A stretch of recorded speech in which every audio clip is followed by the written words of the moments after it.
వాక్య భాగం చూద్దాండి. యెషయా గ్రంథము 58వ అధ్యాయము 9వ వచనం చదువుదాం.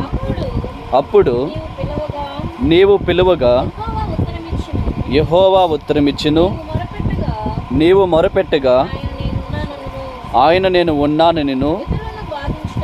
ఇతరులను బాధించుటయు, వేలు పెట్టి చూపి తిరస్కరించుటయు, చెడ్డదానిని బట్టి మాటలాడుటయు నీవు మాని. చాలు. దేవునికి స్తోత్రం కలుగునుగాక.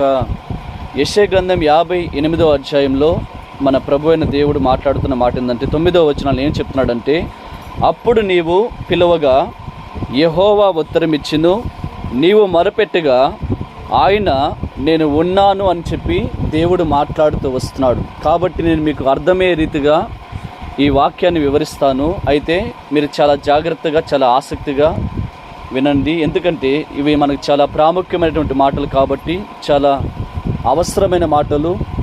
ప్రార్థన చేసే, దేవునికి ప్రార్థన చేసే ప్రతి వ్యక్తికి చాలా అత్యవసరమైనటువంటి, చాలా ప్రాముఖ్యమైన విషయాలు ఈ వాక్యంలో నుంచి పరిశుద్ధాత్మ దేవుడని యేసే మనకు నేర్పించబోతున్నాడు. అయితే ఇక్కడ చూడండి, అప్పుడు నీవు పిలువగా యెహోవా ఉత్తరమిచ్చును, నీవు మొరపెట్టగా ఆయన నేను ఉన్నాను అని చెప్పి ఆయన భరోసా ఇచ్చే దేవుడిగా, మనకు అండగా నిలిచే దేవుడిగా, ఇంకా చెప్పాలంటే ఆయన మనకు తోడుగా ఉండి మనల్ని బలపరిచి ధైర్యపరిచే దేవుడిగా, ఎవరు నీకు ఉన్నా లేకపోయినా, ఎవరు నీకు సపోర్ట్ చేసినా చేయకపోయినా, నిన్ను ఎవరు పట్టించుకున్నా పట్టించుకోకపోయినా, ఇంకా చెప్పాలని నిన్ను ఆదరించడానికి, నీకు తోడుగా ఉండటానికి, నిన్ను బలపరచడానికి, నీ ప్రతి కష్టంలో నిన్ను ఆదరించి నడిపించడానికి నీకు ఎవరు ఉన్నా లేకపోయినా దేవుడు అంటాడు నేను ఉన్నాను అని చెప్పని నీకు వాగ్దానం చేస్తున్నాడు. అయితే ఇక్కడ దేవుడు ఏం చెప్తున్నాడు చూడండి, అప్పుడు నీవు పిలువగా యెహోవా నీకు ఉత్తరం ఇస్తాడంట. అదేవిధంగా నీవు మొరపెట్టగా ఆయన నీకు ఉన్నానని చెప్పి సమాధానం ఇచ్చే దేవుడిగా ఉన్నాడని చెప్పి దేవుడు మాట్లాడుతూ వస్తున్నాడు. ఈ వాక్యాన్ని బట్టి, ఇక్కడ చేయబడిన వాగ్దానాన్ని బట్టి మనం ఆలోచన చేయవలసిన విషయం ఏంటంటే, నేను లేక మనము ప్రార్థన చేసినప్పుడు, మనం ప్రార్థన చేయగానే దేవుడు మనకి సమాధానం ఇస్తున్నాడా, ఇవ్వటం లేదా, దీన్ని గమనించాలి. మనం ప్రార్థన చేయగానే ఆయన మన దగ్గరకు వచ్చి నేను నీకు ఉన్నాను, నువ్వు భయపడబాక అని దేవుడు మనకి చెప్పడుతున్నాడా, చెప్పటం లేదా, దీన్ని మనం గ్రహించాలి. ఎందుకంటే నీవు పిలువగా నేను నీకు ఉత్తరం ఇస్తా అని చెప్పి దేవుడు అంటున్నాడు. నీవు మొరపెట్టగా నేను నీకు ఉన్నానని చెప్పి దేవుడు మాట్లాడుతున్నాడు. మనము దేవునికి ప్రార్థన చేసేటప్పుడు ఒక సన్నిహితమైన సంబంధాన్ని, ఒక బంధాన్ని, ఒక స్నేహాన్ని మనం కలిగి ఉండే వ్యక్తులుగా ఉండాలి. మనుషులతో మాత్రమే కాదు, కానీ మనం ఎక్కువగా దేవునితో స్నేహం చేయాలి. ఇంకా చెప్పాలంటే దేవునితో ఒక సంబంధాన్ని, ఒక బంధాన్ని కలిగిన వ్యక్తులుగా మనం ఉండాలి. ఎందుకంటే అలా ఉన్నప్పుడే దేవునికి సమాధానం మనకు అర్థమవుతుంది. మనం అలా ఉన్నప్పుడే దేవుడు మన దగ్గర ఉన్నాడో లేదో, ఆయన మన దగ్గరికి వచ్చాడో లేదో, ఆయన మనకు అండగా తోడుగా నిలిచి ఉన్నాడో లేదో అనేది మనకు తెలుస్తుంది. వాస్తవం చెప్పాలంటే బాగా వినండి, ఇప్పుడు భర్త ఎక్కడుండేది ఎవరికి తెలుస్తుంది? ఒక కుటుంబం ఉంది, ఒక కుటుంబ సభ్యులు ఉన్నారు. మనం వెళ్ళి అమ్మ మీ ఆయన ఎక్కడున్నాడని అడిగితే ఎవరు చెప్తారు సమాధానం? పిల్లలు చెప్తారా, తల్లిదండ్రులు చెప్తారా, భార్య చెప్తుందా? భార్య మాత్రమే చెప్తారు. ఎందుకంటే ఆ భార్యకి తన భర్త ఎక్కడున్నాడో, ఏ ప్రదేశంలో ఉన్నాడో, ఏ ప్రాంతంలో ఉన్నాడో, ఏ పని నిమిత్తం వెళ్ళాడో అనేది అర్థమవుతుంది. రెండోదిగా వీళ్ళిద్దరి మధ్యన ఒక ఫోన్ కాల్స్ ఉంటాయన్నమాట. ఆయన ఎక్కడ నేను ఫోన్ చేసి చెప్తాడు, ఈమె ఎక్కడ నేను ఫోన్ చేసి చెప్తాడు. అలాగా మాటలు, ఒక సంబంధము, ఒక బంధం అనేది వీళ్ళిద్దరి మధ్య ఉంది కాబట్టి ఆ సమాచారం అనేది అందుతూ ఉంటుంది. అలాగనే మనము కూడా దేవుడు ఎక్కడ ఉన్నాడో, మనం ఎక్కడ ఉన్నామో, మనం ఏం చేస్తున్నామో, దేవుడు ఏం చేస్తున్నాడు అనేది కూడా మనకి తెలియాలి. అదేవిధంగా పిల్లలు ఏం చేస్తారు తండ్రికి తెలుస్తా తెలియదా? తండ్రి ఏం చేస్తారు పిల్లలకి తెలుస్తా తెలియదా? అలాగనే దేవుడు ఏం చేస్తాడో మనకి కూడా తెలుసుకోవాలి. మనం ఏం చేస్తున్న దేవుడు కూడా స్పష్టంగా తెలియబడాలి. కాబట్టి దేవుని సంఘముగా ఉన్న మనము ఆయన ఏం చేస్తున్నాడో, ఆయన ఇప్పుడు ఏ పని చేస్తున్నాడో, ఆయన ఎలాంటి విధానంలో ఉన్నాడో, ఆయనకి ప్రార్థన ఎలా చేస్తే ఆయన వింటాడో, ఆయనకి ఎలాంటి ప్రార్థన చేస్తే ఆయన ఆలకిస్తాడో, ఆయనకి ఏ విధంగా మనం ప్రార్థన చేయాలో, ఎలాంటి విధానంలో ప్రార్థన చేస్తే ప్రభు సమీపంగా మన ప్రార్థన వెళుతుంది అనేది ప్రతిదీ కూడా మనం తెలుసుకోవాలి. తెలుసుకోవాలంటే మనకేం కావాలి? దేవుని వాక్యాన్ని వినాలి. దేవుని వాక్యం మనకు కావాలి. అర్థమవుతుందా? ఈ వాక్యాన్ని మనం చదివినప్పుడు, విన్నప్పుడు, లేక ఇతరులు చెప్తున్నప్పుడు మనం విని గ్రహించినప్పుడు దేవుని యొక్క మనసు, దేవుడు అంటే ఏమిటో, దేవుడు మన కోసం మనం ఏం చేయబోతున్నాం, మనం ఎలా ఉండమని చెప్తున్నాడో, ఇవన్నీ విషయాల్ని ప్రభు ఈ బైబిల్ గ్రంథంలో ఆయన మనకి రాయించి పెట్టాడు. అయితే బాగా ఆలోచించండి. నేను ఈ వాక్యాన్ని వివరించబోయే ముందుగా ప్రార్థన చేసే వ్యక్తికి బైబిల్ అంటే ఏమిటో తెలియాలి. అర్థమవుతుందా? ఇక్కడ దేవుడు ఏమన్నాడు? నీవు పిలవగా యెహోవా ఉత్తరం ఇస్తాడంట, నీవు మొరపెట్టగా ఆయన నేను ఉన్నానని సమాధానం ఇస్తున్నాడు. ఇక్కడ నీవు పిలవగా అంటే పిలవటం అంటే ప్రార్థన అని అర్థము. మొరపెట్టగా అన్న కూడా ప్రార్థన అని అర్థము. నీకు మరొక వచ్చిన కూడా చూపిస్తాను. మరొక దగ్గర కేక వేయుట అన్న కూడా ప్రార్థన అనే అర్థము.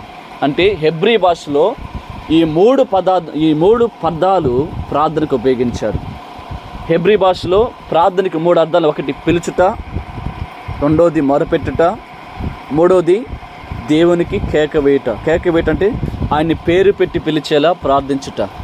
కొంతమంది బైబిల్ గ్రంథాలు ఏమన్నారు? మత్తయి సువార్తను చూసినట్టు, దావీదు కుమారుడా నన్ను కనికరించని చెప్పి వాళ్ళు కేక వేస్తని చెప్పి ఉంటుంది. అక్కడ ఎరుకో పట్టణంలో గుడ్డి భిక్షగాడు దావీదు కుమారుడా నన్ను కనికరించని చెప్పి కేక వేస్తాడు. అంటే అది ప్రార్థన అని అర్థం. అంటే ఇక్కడ హెబ్రీ భాషలో ప్రార్థనకి 3 అర్థాలు ఉన్నాయి. ఒకటి దేవుణ్ణి పిలవటము, రెండోది దేవునికి మొరపెట్టటము, మూడోది దేవుణ్ణి ఆయన పేరు పెట్టి పిలిచి కేక వేయటం అన్నమాట. పిలిచేలా, ఆయన పేరు పెట్టి పిలిచేలాగా మన పలకటము, దీన్ని కూడా ప్రార్థన అని అంటారు. అయితే ఇక్కడ దేవుడు నీవు పిలవగా నేను నీకు ఉత్తరం ఇస్తానన్నాడు, నీవు మొరపెట్టగా నేను ఉన్నానని దేవుడు సమాధానం ఇస్తున్నాడు. అయితే ప్రార్థించే వ్యక్తులుగా ఉన్న మనము, దేవునికి ప్రార్థన చేసే వ్యక్తులుగా బిడ్డలుగా ఉన్న మనము అసలు బైబిల్ గ్రంథం అంటే ఏమిటో తెలియకపోతే నీవు నేను చేసే ప్రార్థన వ్యర్థంగా ఉంటుంది. అర్థమవుతుందా?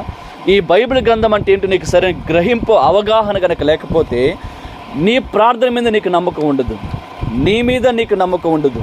రెండోది, నీ నిమిత్తం, నీ సమస్య నిమిత్తం నువ్వు చేసే ఆ ప్రార్థన కూడా నీకు అనేకమైన సందేహాలు, అనేకమైన అనుమానాలు, అనేకమైనటువంటి ప్రశ్నలతో, సమాధానాలతో మన జీవితం నిండిపోద్ది. కాబట్టి మొట్టమొదటిగా ప్రార్థించే వ్యక్తి తెలుసుకోవాల్సిన విషయం ఏంటంటే అసలు బైబిల్ గ్రంథం అంటే ఏమిటో తెలియాలి. ఏం తెలియాలి? బైబిల్ గ్రంథం అంటే ఏమిటో తెలిస్తే అప్పుడు ఆ వాక్యం వంటి విలువ మనం తెలుసుకున్నప్పుడు మనం చేసే ప్రార్థన దేవుడు ఆశ్చర్యకరమైన రీతిగా ఆయన మార్చివేస్తాడు. ఎందుకు ఈ మాట చెప్తున్నానంటే, ఒక్కసారిగా బైబిల్ గురించి ఎందుకు నేను తెలుసుకోమంటున్నానంటే, యోహాను సువార్త తీసుకోండి 15వ అధ్యాయంలో ఒకసారి 6-7 వచనాలు చదవండి. యోహాను సువార్త 15వ అధ్యాయము వాక్య భాగము. యోహాను సువార్త 15వ అధ్యాయము 6-7 వచనాలు. 6 నుంచేనా? ఎవడైనను నా యందు నిలిచి ఉన్న ఎడల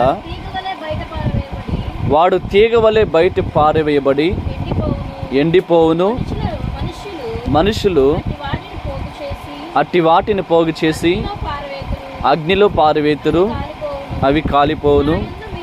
బాగినండి, నా యందు మీరును మీ యందు నా మాటలను నిలిచి ఉన్న ఎడల మీకేది ఇష్టమో అడుగుడి, అది మీకు అనుగ్రహించబడును. ఇక్కడ 7వ వచనంలో ప్రభు చెప్తున్న మాట ఏంటంటే, నా యందు మీరును మీ యందు నా మాటలు నిలిచి ఉన్న ఎడల మీకు ఏది ఇష్టమో అడగండి, దాన్ని దయచేస్తానని చెప్పి ప్రభు మాట్లాడుతున్నాడు. ఇప్పుడు ఒక వ్యక్తి ప్రార్థన చేయాలంటే ఆ వ్యక్తిలో ఏం నిలవాలంట? దేవుని మాటలు నిలవాలి, దేవుని వాక్యము మనలో నిలవాలి. దేవుని వాక్యం చేత మనం ఏం చేయబడాలంటే నింపబడాలి. మనము దేవుని వాక్యం చేత నింపబడకపోతే మన ప్రార్థన విజయవంతం కాదు. అర్థమవుతుందా? దేవుని మాటలు మనలో లేకపోతే మనం చేసే ప్రార్థన అది సరిగ్గా ఉండదు. ఇక్కడ ప్రభు చెప్పే మాట ఏంటంటే, నా యందు మీరును మీ యందు నా మాటలు నిలిచి ఉన్న ఎడల మీకేది ఇష్టమో అడగండి అన్నాడు. ఇక్కడ మీకు ఏది ఇష్టమో అనే మాట గుర్తుపెట్టుకోండి. ఏ మాట అంట? మీకు ఏది ఇష్టమో అడగండి. అంటే అది చాలా సవాల్ అన్నమాట. అంటే నువ్వేమైనా అడుగు, నేను చేస్తాను, ఆ సామర్థ్యం నాకుంది. అయితే నువ్వేం చేయాలంటే, నీవు నా యందు నిలిచి ఉన్నట్లయితే, నీలో గనక నా మాటలు గనక నిలిచి ఉన్నట్లయితే, నా వాక్యం నీలో ఉన్నట్లయితే, నీకు ఏది ఇష్టమో అడిగి చూడు, నేను చేస్తానని చెప్పి ప్రభు వాగ్దానం చేస్తున్నాడు. ఇప్పుడు మనం ఏం చేయాలి? ఈ వాక్యాన్ని బట్టి మనం దేవుని యందు నిలబడాలి. ఎవరు నిలబడాలి? దేవుని పక్షాన్ని నిలబడాలి, దేవుని ఎదుట నిలబడాలి, దేవుని కొరకు నిలబడాలి. అర్థమవుతుందా? మనం ఎవరి కొరకు నిలబడాలి? దేవుని కొరకు నిలబడాలి. ఈ లోకంలో అనేక మంది రకరకాలుగా నిన్ను హింసించే విధంగా మాట్లాడతారు. నీకెందుకురా యేసు ప్రభు అంటారు. అర్థమైందా? అక్కడ పోతే నీకేం వస్తుంది అంటారు. సినిమా హాల్కి పోతే ఏమైనా వస్తుందా? అర్థమవుతుందా? యేసు ప్రభు కాడికి పోతే ఏమొస్తుంది? ఆయన ఎందుకు నమ్ముకున్నా? ఆయన మన దేవుడు కాదు కదా, ఆయన అమెరికా వాళ్ళ దేవుడు కదా. ఆయన చెప్పాడు యేసు ప్రభు నేను అమెరికా వాళ్ళ దేవుడు అని. ఆయన యేసు ప్రపంచాన్ని మొత్తానికే దేవుడు. ఆయన అర్థమవుతుందా? ఆయన సర్వలోకానికే మహా సృష్టికర్తగా దేవుడిగా ఉన్నాడు. రెండోది ఇలాగ రకరకాలుగా అనేక మంది నిన్ను బాధిస్తారు, మాట్లాడతారు, నీ విశ్వాసాన్ని నీ నమ్మకాన్ని దెబ్బతీసేలా ప్రయత్నిస్తారు. గుర్తుపెట్టుకోండి, అదేది మనకు అవసరం లేదు. అలాంటప్పుడు నువ్వేం చేయాలి? నువ్వు దేవుని కొరకు నిలబడాలి. అర్థమైందా?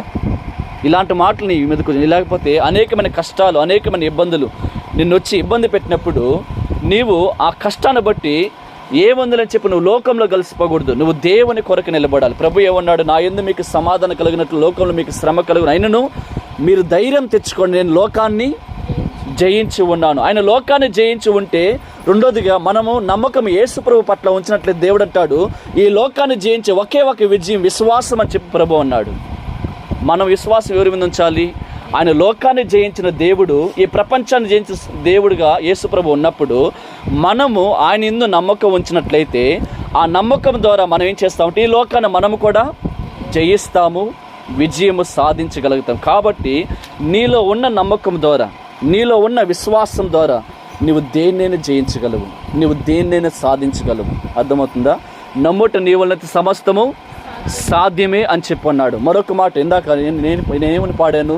నీకు అసాధ్యం అనేది ఏది లేదు. ఒకటి, ఈ ప్రపంచంలో దేవునికి అసాధ్యం అనేది ఏది లేదు. రెండోదిగా ఈ ప్రపంచంలో విశ్వాసానికి కూడా అసాధ్యం అనేది ఏది లేనే లేదని సత్యాన్ని మనం గ్రహించాలి. కాబట్టి ప్రియమైన దేవుడి బిడ్డలారా, ఇక్కడ మనకి విశ్వాసం రావాలంటే దేవుని వాక్యం మనలోకి రావాలి. అర్థమైందా?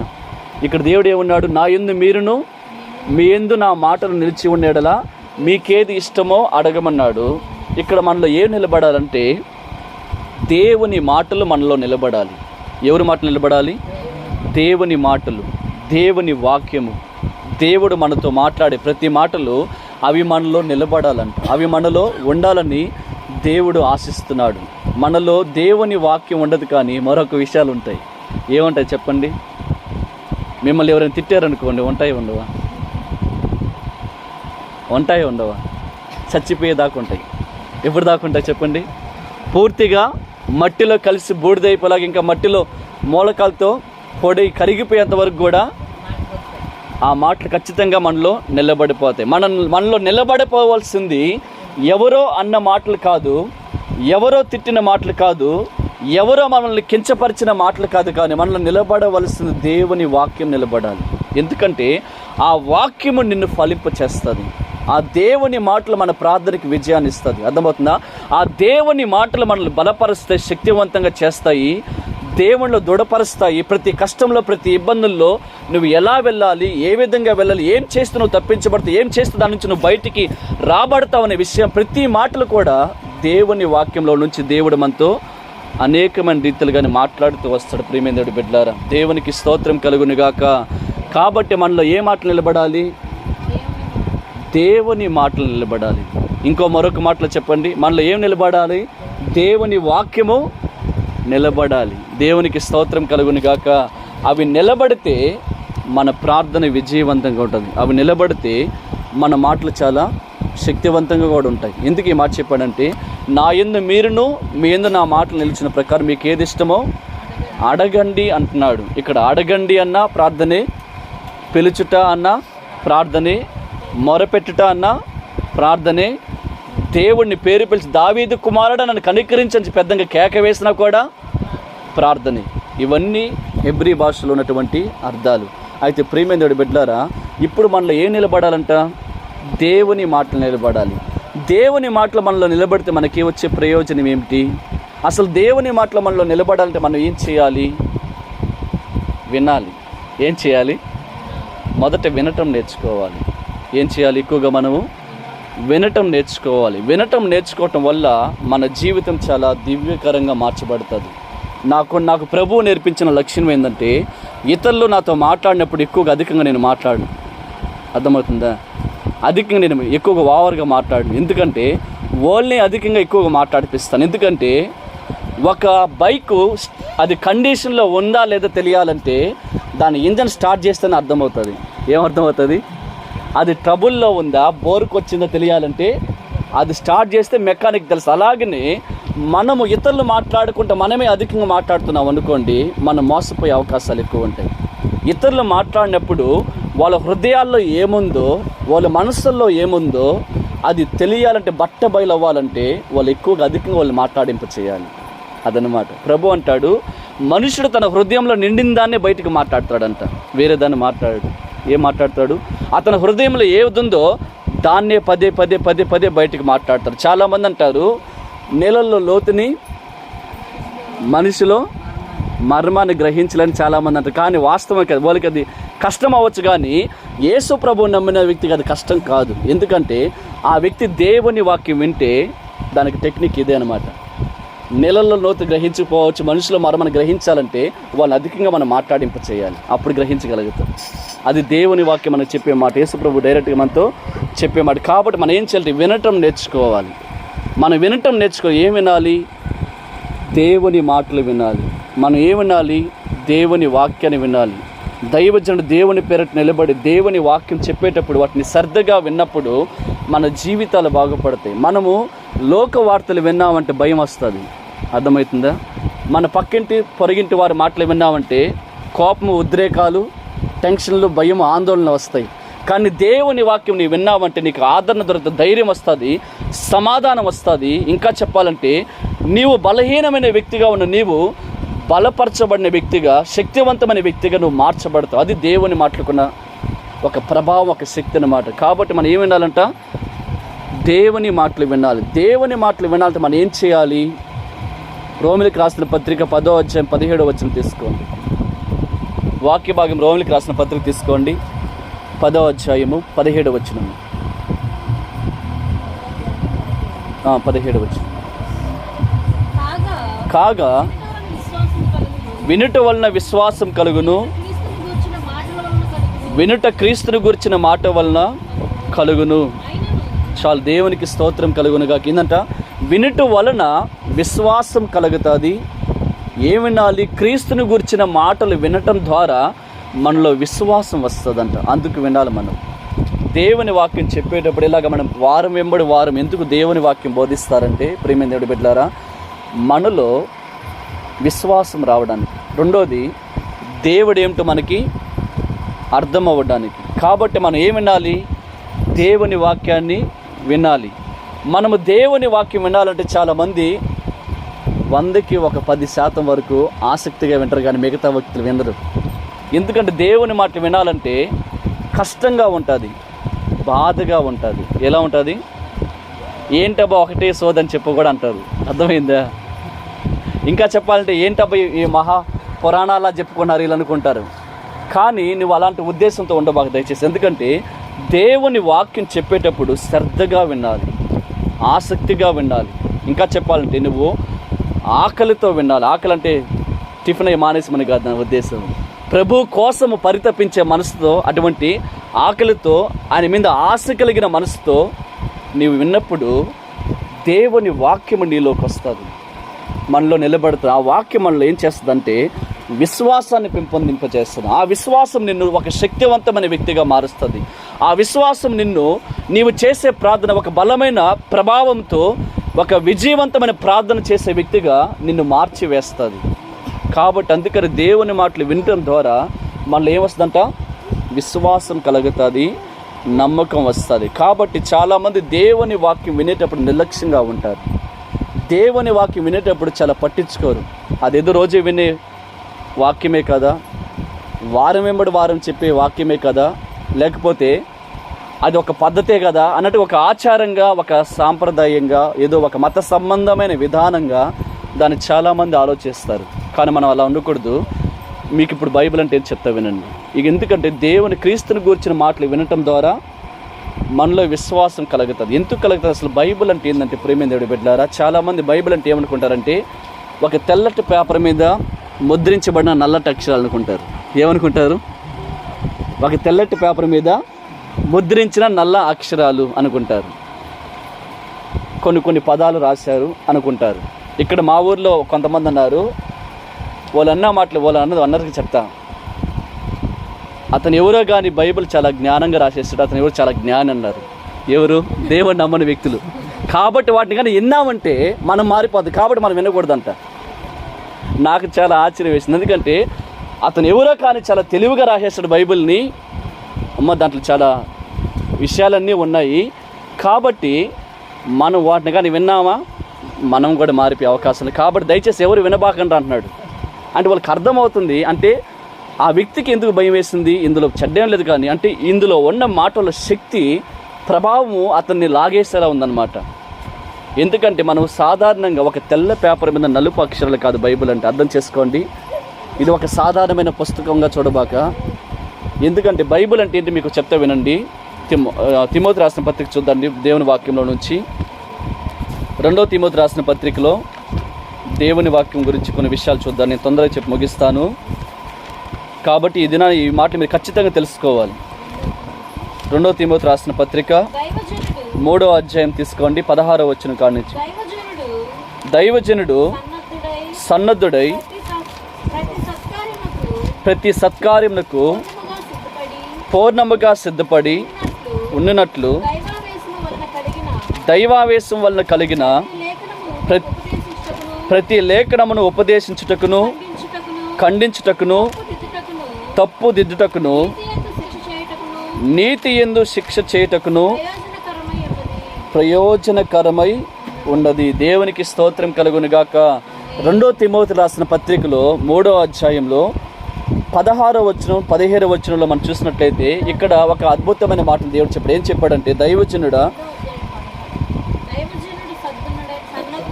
దైవజనుడు సన్నద్ధుడై ప్రతి సత్కార్యముకు పూర్ణముగా సిద్ధపడి ఉండునట్లు. చూడండి, దైవావేశం వలన కలిగిన ప్రతి లేఖనము ఉపదేశించుటకును. చూడండి, దైవావేశం వల్ల కలిగిన ప్రతి లేఖనం అనే దేవుని వాక్యం సెలవిస్తుంది. బైబిల్ అంటే ఏంటంటే ఇక్కడ దేవుడు చెప్పాడు దైవావేశం వలన కలిగిన ప్రతి లేఖనం అంట. ఈ బైబిల్ ఎలా తయారు చేయబడింది, ఎలా వచ్చిందంటే దైవావేశంలో నుంచి ఈ మాటలు మనకి ఇవ్వబడ్డాయి. ఈ వాక్యాలు మనకి దేవుడు అందించాడు దైవావేశంలో నుంచి. ఆవేశం ఎప్పుడు వస్తుంది చెప్పండి? ఒక వ్యక్తికి మిమ్మల్ని వచ్చి ఎవరైనా చంపింది కొడితే ఏమని మీకు ఎలా ఉంటుంది? ఎలా ఉంటుంది చెప్పండి? చెంప మీద కొట్టగా నన్ను ఎందుకు కొట్టావంటారు. మరొకసారి కొడితే కోపం వస్తుంది రాదా? ఇంకొకసారి కొడితే అప్పుడు నన్నే కొడతావా అని చెప్పి ఒక ఆవేశం రాదు, నీలో ఒక ఉద్రేకం వస్తుంది అనమాట. ఆ ఉద్రేకం వచ్చినప్పుడు నీ శరీరం కండలు బిగుసుకుపోతాయి, నువ్వు దాన్ని పట్టించుకోబాక. తర్వాత నీలో ఊపిరి అధికంగా నువ్వు పిలవటము వదలటం జరుగుతుంది అనమాట. నీలో ఉన్న ఊపిరి ఒక ఆవేశము, ఒక రప్పుతూ ఉంటావు అనమాట. ఒక శ్వాస నీళ్ళు అధికంగా వస్తుంది, అది ఆవేశం అంటే ఇక్కడ ఆవేశం అంటే దైవావేశంలో అంటే దేవుని ఊపిరి ఉంది బైబిల్ అంటే. అర్థమని చెప్పండి, బైబిల్ అంటే అర్థం చెప్పండి, దేవుని ఊపిరి ఉంది. ఇంకా మరొక మాటలు చెప్పాలంటే దేవుని శ్వాస అయి ఉంది బైబిల్ అంటే. దేవునికి స్తోత్రం కలుగునుగాక. ఒక వ్యక్తి ఆవేశంలో అధికంగా ఆ వ్యక్తిలో నుంచి వచ్చేదంటే ఒక శ్వాస వస్తుంది, ఒక ఊపిరి అధికంగా ఆ వ్యక్తి పీలుస్తూ వదులుతూ ఉంటుంది. అదేవిధంగా దైవావేశం వల్ల కలిగిన ప్రతి లేఖనం అంటే ఇది దేవుని ఊపిరిగా ఉంది బైబిల్, దేవుని శ్వాసగా ఉంది బైబిల్. కాబట్టి దీన్ని నువ్వు నిర్లక్ష్యంగా వినకూడదు. బైబిల్ అంటే ఏం చెప్పండి? దేవుని ఊపిరి అయి ఉంది. బైబిల్ అంటే ఏం చెప్పండి? దేవుని శ్వాసగా ఉంది. ఇంకా చెప్పాలంటే దేవుని ఊపిరి అన్నా లేక దేవునిలో నుంచి ఒక గాలి అన్నా ఒక శ్వాస అన్నా అది ఎక్కడి నుంచి వస్తుందో? బయట నుంచి వస్తుందో లోపల నుంచి వస్తుందా? లోపల. దాని అర్థం ఏంటంటే దేవుని వ్యక్తిత్వంలో నుంచి, దేవుని మనస్తత్వంలో నుంచి చెప్పబడినటువంటి మాటలే దేవునికి బైబిల్ గ్రంథమై ఉంది. దేవునికి స్తోత్రం కలుగునుగాక. ఇంకా చెప్పాలి, దేవుని ఊపిరి అన్న దేవుని శ్వాస అన్న హెబ్రీ భాషలో రుయాక్ అంటే ఆత్మ అని, గాలి అని, ఊపిరి అని అర్థం వస్తుంది. అర్థమైందా? హెబ్రీ భాషలో రుయాక్ అంటే అర్థం ఏంటి చెప్పండి? గాలి అన్న, ఆత్మ అన్న, ఊపిరి అన్న ఒకటే అర్థం వస్తుంది. గ్రీకు భాషలో న్యూమా అంటే ఆత్మ, గాలి, ఊపిరి అని ఇదే 3 అర్థాలు వస్తాయి. హెబ్రీ భాషలో 3 అర్థాలు ఉన్నాయి, గ్రీకు భాషలో కూడా 3 అర్థాలు ఉన్నాయి. ఇక్కడ దైవావేశం వల్ల కలిగిన ప్రతి లేఖనం అంటే దేవుని శ్వాసగా, దేవుని ఊపిరిగా ఉంది. దేవుని శ్వాస అన్న, దేవుని ఊపిరి అంటే గ్రీకు భాషలో 3 అర్థాలు ఏం చెప్పండి, హెబ్రీ భాషలో కూడా 3 అర్థాలు ఏం చెప్పండి. ఒకటి గాలి అన్న, ఊపిరి అన్న, ఆత్మ అన్న ఒకటి అర్థం. కాబట్టి అందుకని యేసుప్రభు ఏం చెప్పాడంటే యోహాను సువార్త 6వ అధ్యాయంలో 63వ వచనంలో ప్రభు ఏమన్నాడు ఒక మాట చూడండి. అక్కడ యోహాను సువార్త 6వ అధ్యాయము 63వ వచనం తీసుకోండి. యోహాను సువార్త 6వ అధ్యాయము ఆత్మయే జీవింపు చేయుచున్నది. ఒకసారి తీసుకున్నారమ్మా. 6వ అధ్యాయము యోహాను సువార్త 6వ అధ్యాయం 63వ వచనము. ఇప్పుడు చదువు.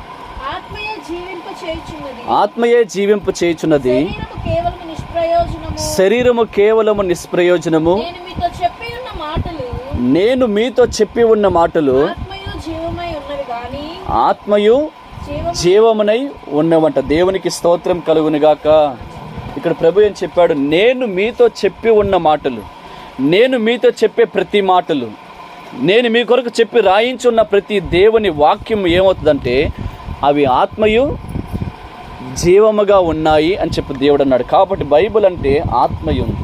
ఏం చెప్పండి, బైబిల్ అంటే ఏం చెప్పండి, ఆత్మయు ఉన్న విషయాన్ని గ్రహించాలి. బైబిల్ అంటే ఏం చెప్పండి, జీవము అనే విషయాన్ని బైబిల్ అంటే ఆత్మ అని గ్రహించాలి, బైబిల్ అంటే జీవము అని గ్రహించాలి. ఇక్కడ నేను మీతో చెప్పి ఉన్న మాటలు ఆత్మయు జీవమునై ఉన్నాయని ఇక్కడ దేవుడు చెప్పాడు. స్వయంగా ఈ మాటలు స్వయంగా యేసుక్రీస్తు ప్రభువే తానే తన మాటలతో స్వయంగా పలికిన మాటలు ఇవి. నేను మీతో చెప్పి ఉన్న మాటలు ఆత్మయు జీవమునై ఉన్నాయని చెప్పి ఆయన మాట్లాడుతూ వచ్చాడు. అయితే ఇక్కడ ఆత్మ అంటే ఏంటి? యోహాను సువార్త 4వ అధ్యాయము 24వ వచనం ప్రకారంగా 4వ అధ్యాయము 24వ వచనం, నేను మీతో చెప్పి ఉన్న మాటలు ఆత్మయి ఉన్నాయేంటి? చూడండి, నేను మీతో చెప్పి ఉన్న మాటలు ఆత్మయి ఉన్నాయి అన్నాడు కదా. ఆత్మ అంటే ఏంటి చూడండి, యోహాను సువార్త 4:24 ఇప్పుడు చదవండి. దేవుడు ఆత్మ గనుక ఆయన్ను ఆరాధించువారు ఆత్మతో సత్యముతో ఆరాధించు. దేవుడు ఆత్మ గనుక ఆయన ఆరాధించువారు ఆత్మతో సత్యముతో ఆరాధించాలంట. దేవునికి స్తోత్రం కలుగునుగాక. ఇక్కడ యేసుప్రభు ఏమన్నాడు, నేను మీతో చెప్పి ఉన్న మాటలన్నీ ఆత్మయి ఉన్నాయి, జీవమై ఉన్నాయి. ఇక్కడ ఆత్మ అంటే ఏంటంటే యోహాను సువార్త 4వ అధ్యాయం 24వ వచనం ప్రకారం ఆత్మ అంటే ఏదో కాదు కానీ సాక్షాత్తు దేవుడే అని అర్థము. కాబట్టి చాలామంది బైబిల్ గ్రంథం ఏం చేస్తారు, చింపి చీటీలా కట్టుకుంటారు. కట్టుకోబాకున్నట్ట. అర్థమైందా? దయచేసి ఒకవేళ అలా కట్టుకున్నట్లయితే ఈ రోజు నుంచి మానేయండి. అర్థమవుతుందా? ఈ మాట మీకు కొంచెం ఇబ్బందికరంగా అనిపిస్తుంది, మొహమాట లేకుండా చెప్తున్నా నేను. బైబిల్ అంటే చింపు కట్టుకునే తాయితు కాదు, అది పేపర్ కాదు, అది అర్థమవుతుందా? నీకు భౌతికంగా పేపరే కనిపించొచ్చేమో, నీకు భౌతికంగా చూడడానికి ముద్రించిన అక్షరాలు కనబడొచ్చేమో, కానీ అక్షరం లోపలికి వెళ్ళి చూస్తే అక్కడ ప్రభు చెప్పే మాట ఏంటంటే నేను మీతో చెప్పి ఉన్న మాటలు ఆత్మయు జీవమునై ఉన్నాయన్నాడు. అదేవిధంగా యోహాను సువార్త 4:24 వచ్చిన ప్రకారంగా దేవుడు ఆత్మ గనుక ఆరాధించేవారు ఆత్మతో సత్యముతో ఆరాధించాలి. కాబట్టి దేవుని వాక్యము, ఆయన దేవుడు ఆత్మ అంటే ఆయన సాక్షాత్తు దేవుడై ఉన్నాడు. కాబట్టి ఈ వాక్యాన్ని చింపి నువ్వు తాయితీగా కట్టుకోవడానికి కాదు. అర్థమవుతుంది? కొంతమంది ఏం చేస్తాడు, తల కింద దుండుగా పెట్టుకోండి. దయచేసి పెట్టుకోబాకండి. మనకి రెడీమేడ్లో చాలా దుండులు దొరుకుతాయి, బైబిల్ కాదు. అర్థమవుతుందా? ఈరోజు పక్కన పెట్టుకోవచ్చు కానీ తల కింద పెట్టుకోబాకండి. మీ పక్కన ధైర్యంగా పెట్టుకోండి, ఇబ్బంది లేదు, కానీ తల కింద దుండులా వాడుకోబాకండి. కొంతమంది ఏం చేస్తారంటే ఈ బైబిల్ని ఆదివారము దేవుని మందిరం తీసుకొస్తారు, తర్వాత ఇంటికి పోయినాక మూలపడేస్తారు. ఏం వాడేస్తారు? నిజంగా బైబిల్ పేపర్ చినిగింది, నా ప్రాణం చినిగిపోయినట్టు నాకైతే. అర్థమైందా? నువ్వు బైబిల్ని ప్రేమించడం నేర్చుకోవాలి. ఏం నేర్చుకోవాలి చెప్పండి? యేసుని ప్రేమించాలి, దేవుని వాక్యాన్ని కూడా ప్రేమించాలి, బైబిల్ని కూడా మనం ఏం చేయాలి, అధికంగా ప్రేమించాలి.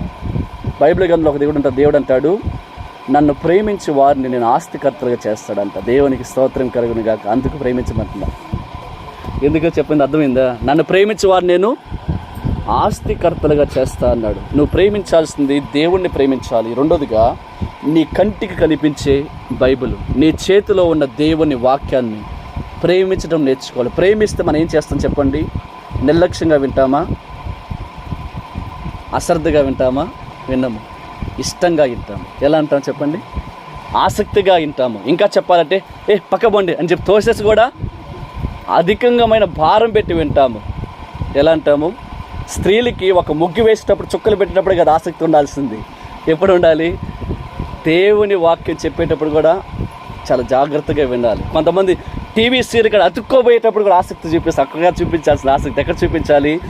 దేవుని వాక్యం కాడ ఆసక్తిని చూపించాలి. ఎందుకంటే ఆ మాటలు ఆత్మగా ఉన్నాయి, ఆ మాటలు దేవుని జీవముగా ఉన్నాయి, ఆ మాటలు దేవుని శ్వాస, దేవుని ఊపిరై ఉన్నాయి. వాస్తవాన్ని మనం గ్రహించాలి. కాబట్టి సాధారణంగా చూడబాకండి. బైబిల్ని నేను వాడే విధానం ఎవరైనా చూస్తే పక్క వ్యక్తికి కూడా ఏంటప్పుడు మరి అంత అతిగా ప్రవర్తిస్తున్నాం అంటారు ఎవరైనా చూస్తే. ఎందుకంటే వాళ్ళకి అది అతిగా అనిపించవచ్చేమో, కానీ మనకు అది ప్రేమ.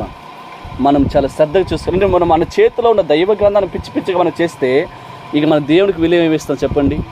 నీ చేతిలో ఉన్న బైబిల్ గ్రంథం కూడా చాలా దీంట్లో ఒక పేపర్ చినిగిపోయి ఈ బైబిల్ నేను వాడిని కన్నా. అర్థమైందా? లేట్ అయినా పర్వాలేదు. ఒక పేపర్ చినిగిపోయింది అనుకో, ఇక నా బైబిల్ టచ్ చేయను. ఎందుకంటే బైబిల్ నీట్గా ఫ్రెష్గా ఉండాలి. మన వస్త్రాలే కాదు, మన శరీరాన్నే కాదు, మనం వాడే బైబిల్ కూడా మనం ఏం చేయాలంటే ఫ్రెష్గా చేసి పెట్టుకోవాలి. నీట్గా చాలా జాగ్రత్తగా ఉండాలి. ఎడబడతాడు పడేయబాకండి. అర్థమైందా? భద్రంగా నువ్వు ఎప్పుడైతే దేవుని బైబిల్కి, దేవుని వాక్యానికి, దేవుని మాట విలువ ఇవ్వటం ప్రారంభిస్తావో వాటికి విలువిచ్చావంటే నువ్వు దేవునికి విలువిచ్చినట్టు అంతే.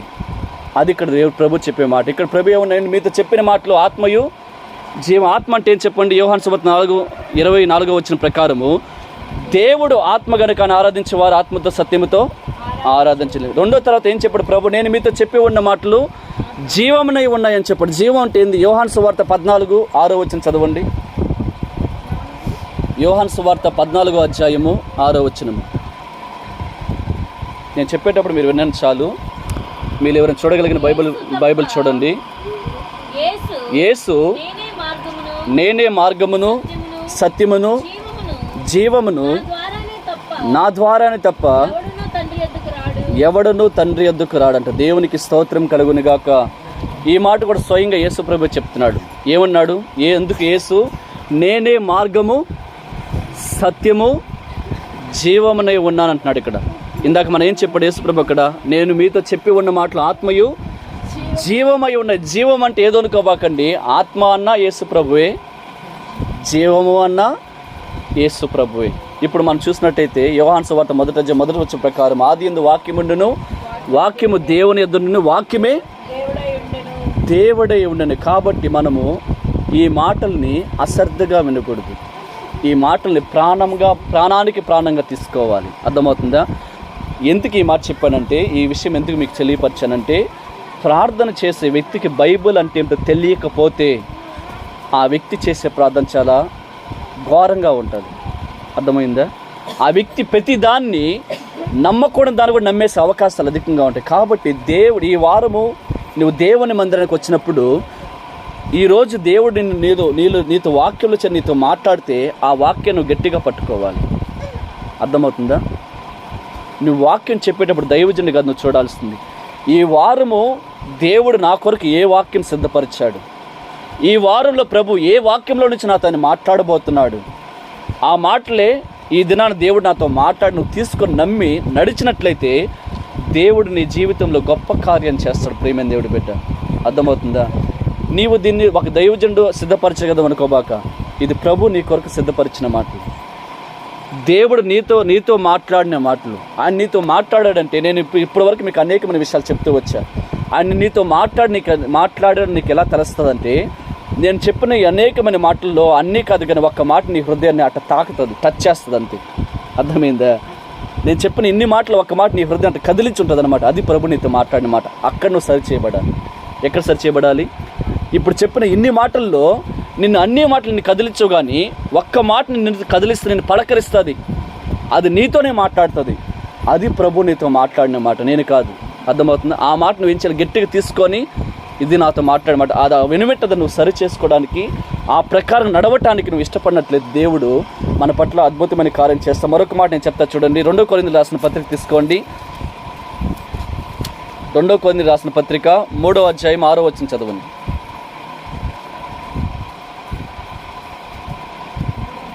3వ అధ్యాయము 6వ వచనం.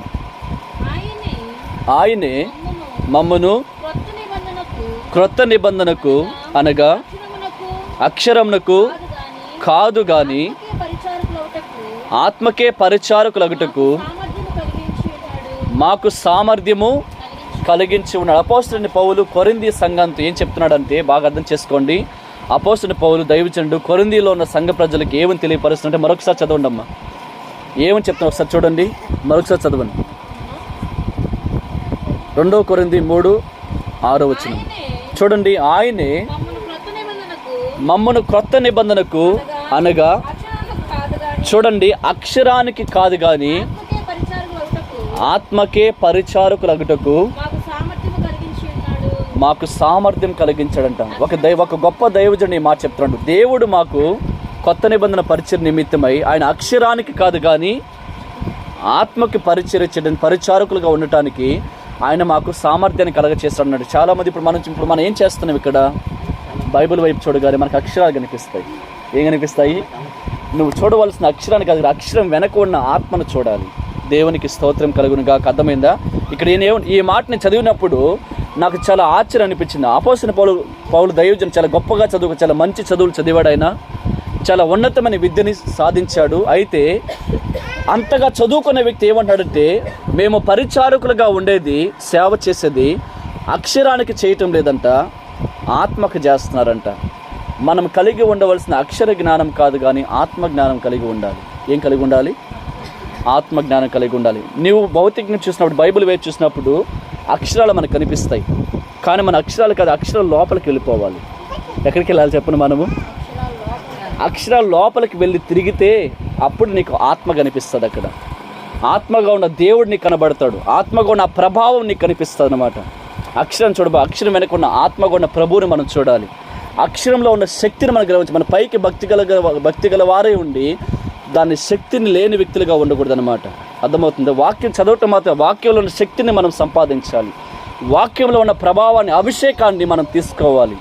వాక్యంలో ఉన్న దేవుని మహిమను మనం సాధించగలగాలి. అర్థమవుతున్న ప్రియమైన బిడ్డలు. కాబట్టి నువ్వు సాధారణమైన అక్షరాలకు చూడవద్దు. ఆ అక్షరం వెనుకున్న ఆత్మగా ఉన్న ప్రభువుని చూడాలి, జీవముగా ఉన్న ప్రభువు చూడాలి, దేవుని ఊపిరి ఉన్న మాటలు చూడాలి, దేవుని శ్వాసగా ఉన్న దేవుని బైబిల్ను చూడాలి. చూసినప్పుడు మన జీవితం బాగుపడుతుంది. కాబట్టి ఇప్పుడు బాగాల్సిన ప్రభు ఏమన్నాడు? ఫస్ట్లో ఏమన్నాడు ఆయన? యెషయా గ్రంథం 59వ వచనం ప్రకారం నీవు పిలవగా నేను నీకు ఉత్తరం ఇస్తాను, నీవు మొరపెట్టగా నేను ఉన్నానని ప్రభు చెప్తున్నాడు. ఆయన యోహాను సువార్త 15:7 వచనం ప్రకారము నా యందు మీరును మీ యందు నా మాటలు నిలిచిన ప్రకారం మీకు ఏది ఇష్టమో అడగండి. కాబట్టి మనలో ఏం నిలబడాలంటే ప్రభువు మాటలు నిలబడాలి. ప్రభువు మాటలు ఎందుకు నిలబడాలంటే రోమిలకు రాసిన పత్రిక 10:17 వచనం ప్రకారము వినుట వలన విశ్వాసం కలుగును, అది క్రీస్తుని గురించిన మాటలు వినటం ద్వారా మనకి ఏమొస్తుందంట? విశ్వాసం వస్తుందంట. దేవునికి స్తోత్రం కలుగునుగాక. అయితే ప్రియమైన దేవుడి బిడ్డలారా, ప్రార్థన చేసే వ్యక్తికి ఆధారం దేవుని వాక్యమే. గుర్తుపెట్టుకోండి ఈ విషయాన్ని. ప్రార్థన చేసే వ్యక్తికి ఆధారం ఏం చెప్పండి? పక్క విశ్వాసం కాదు. అర్థమవుతుందా? పక్క తోటి స్నేహితులు కాదు. నీ విశ్వాసానికి ఆధారం దేవుని వాక్యమే. మన విశ్వాసానికి ఆధారము దేవుని మాటలే. అర్థమవుతుందా? మన విశ్వాసానికి, మనలో ఉన్న నమ్మకానికి సామర్థ్యము, శక్తి, బలము, ప్రభావం, విజయము కూడా దేవుని వాక్యమే అనే వాస్తవాన్ని మీరు గ్రహించాలి. ఎందుకంటే ఆ వాక్యం మనం వినాలి, ఆ వాక్యం మన లోపలికి రావాలి, ఆ వాక్యం మనం గుర్తుపెట్టుకొని ఆ వాక్యం ప్రకారం మనం ప్రార్థన చేసినప్పుడు దేవుడు మన ప్రార్థన వింటాడంట. నా యందు మీరును మీ యందు నా మాటలు నిలిచిన ప్రకారం మీకు ఏది ఇష్టమో అడగండి, నేను దాన్ని చేస్తానన్నాడు. అయితే ప్రియమైన దేవుడి బిడ్డ, మనం ఏం చేయాలంటే మనం ఏం నిలబడాలి? దేవుని మాటలు నిలబడాలి. కాబట్టి బైబిల్ అంటే ఏంటి మీకు అర్థమైంది? బైబిల్ అంటే ఏంటి చెప్పండి? దేవుని శ్వాస లేక దేవుని ఊపిరి. బైబిల్ అంటే ఏం చెప్పండి? ఆత్మ లేక జీవమై ఉన్న ప్రభు. అర్థమైందా? బైబిల్ అంటే ఆత్మగా ఉన్న దేవుడు, జీవముగా ఉన్న దేవుడు. బైబిల్ అంటే దేవుని శ్వాస, దేవుని ఊపిరిగా బైబిల్ మనకుంది. కాబట్టి ఈ మాటలు నువ్వు శ్రద్ధగా వినాలి, కానీ అశ్రద్ధగా నిర్లక్ష్యంగా వినకూడదు. కాబట్టి ఇందులో చెప్పి ప్రతి మాట నువ్వు ఏం చేయాలి? గట్టిగా పట్టుకోవాలి, తీసుకోవాలి. ఎందుకు పట్టుకోవాలని అంటున్నానంటే, సామెతల గ్రంథం తీసుకోండి. సామెతల గ్రంథంలో ఒక మాట చూద్దామండి. దేవుడు ఒక మాట చెప్పాడు, వాక్య భాగం. సామెతల గ్రంథం తీసుకోండి. నేను అధ్యాయం చెప్తాను, అప్పుడు మీరు ఆ వాక్యాన్ని చదువుదురు.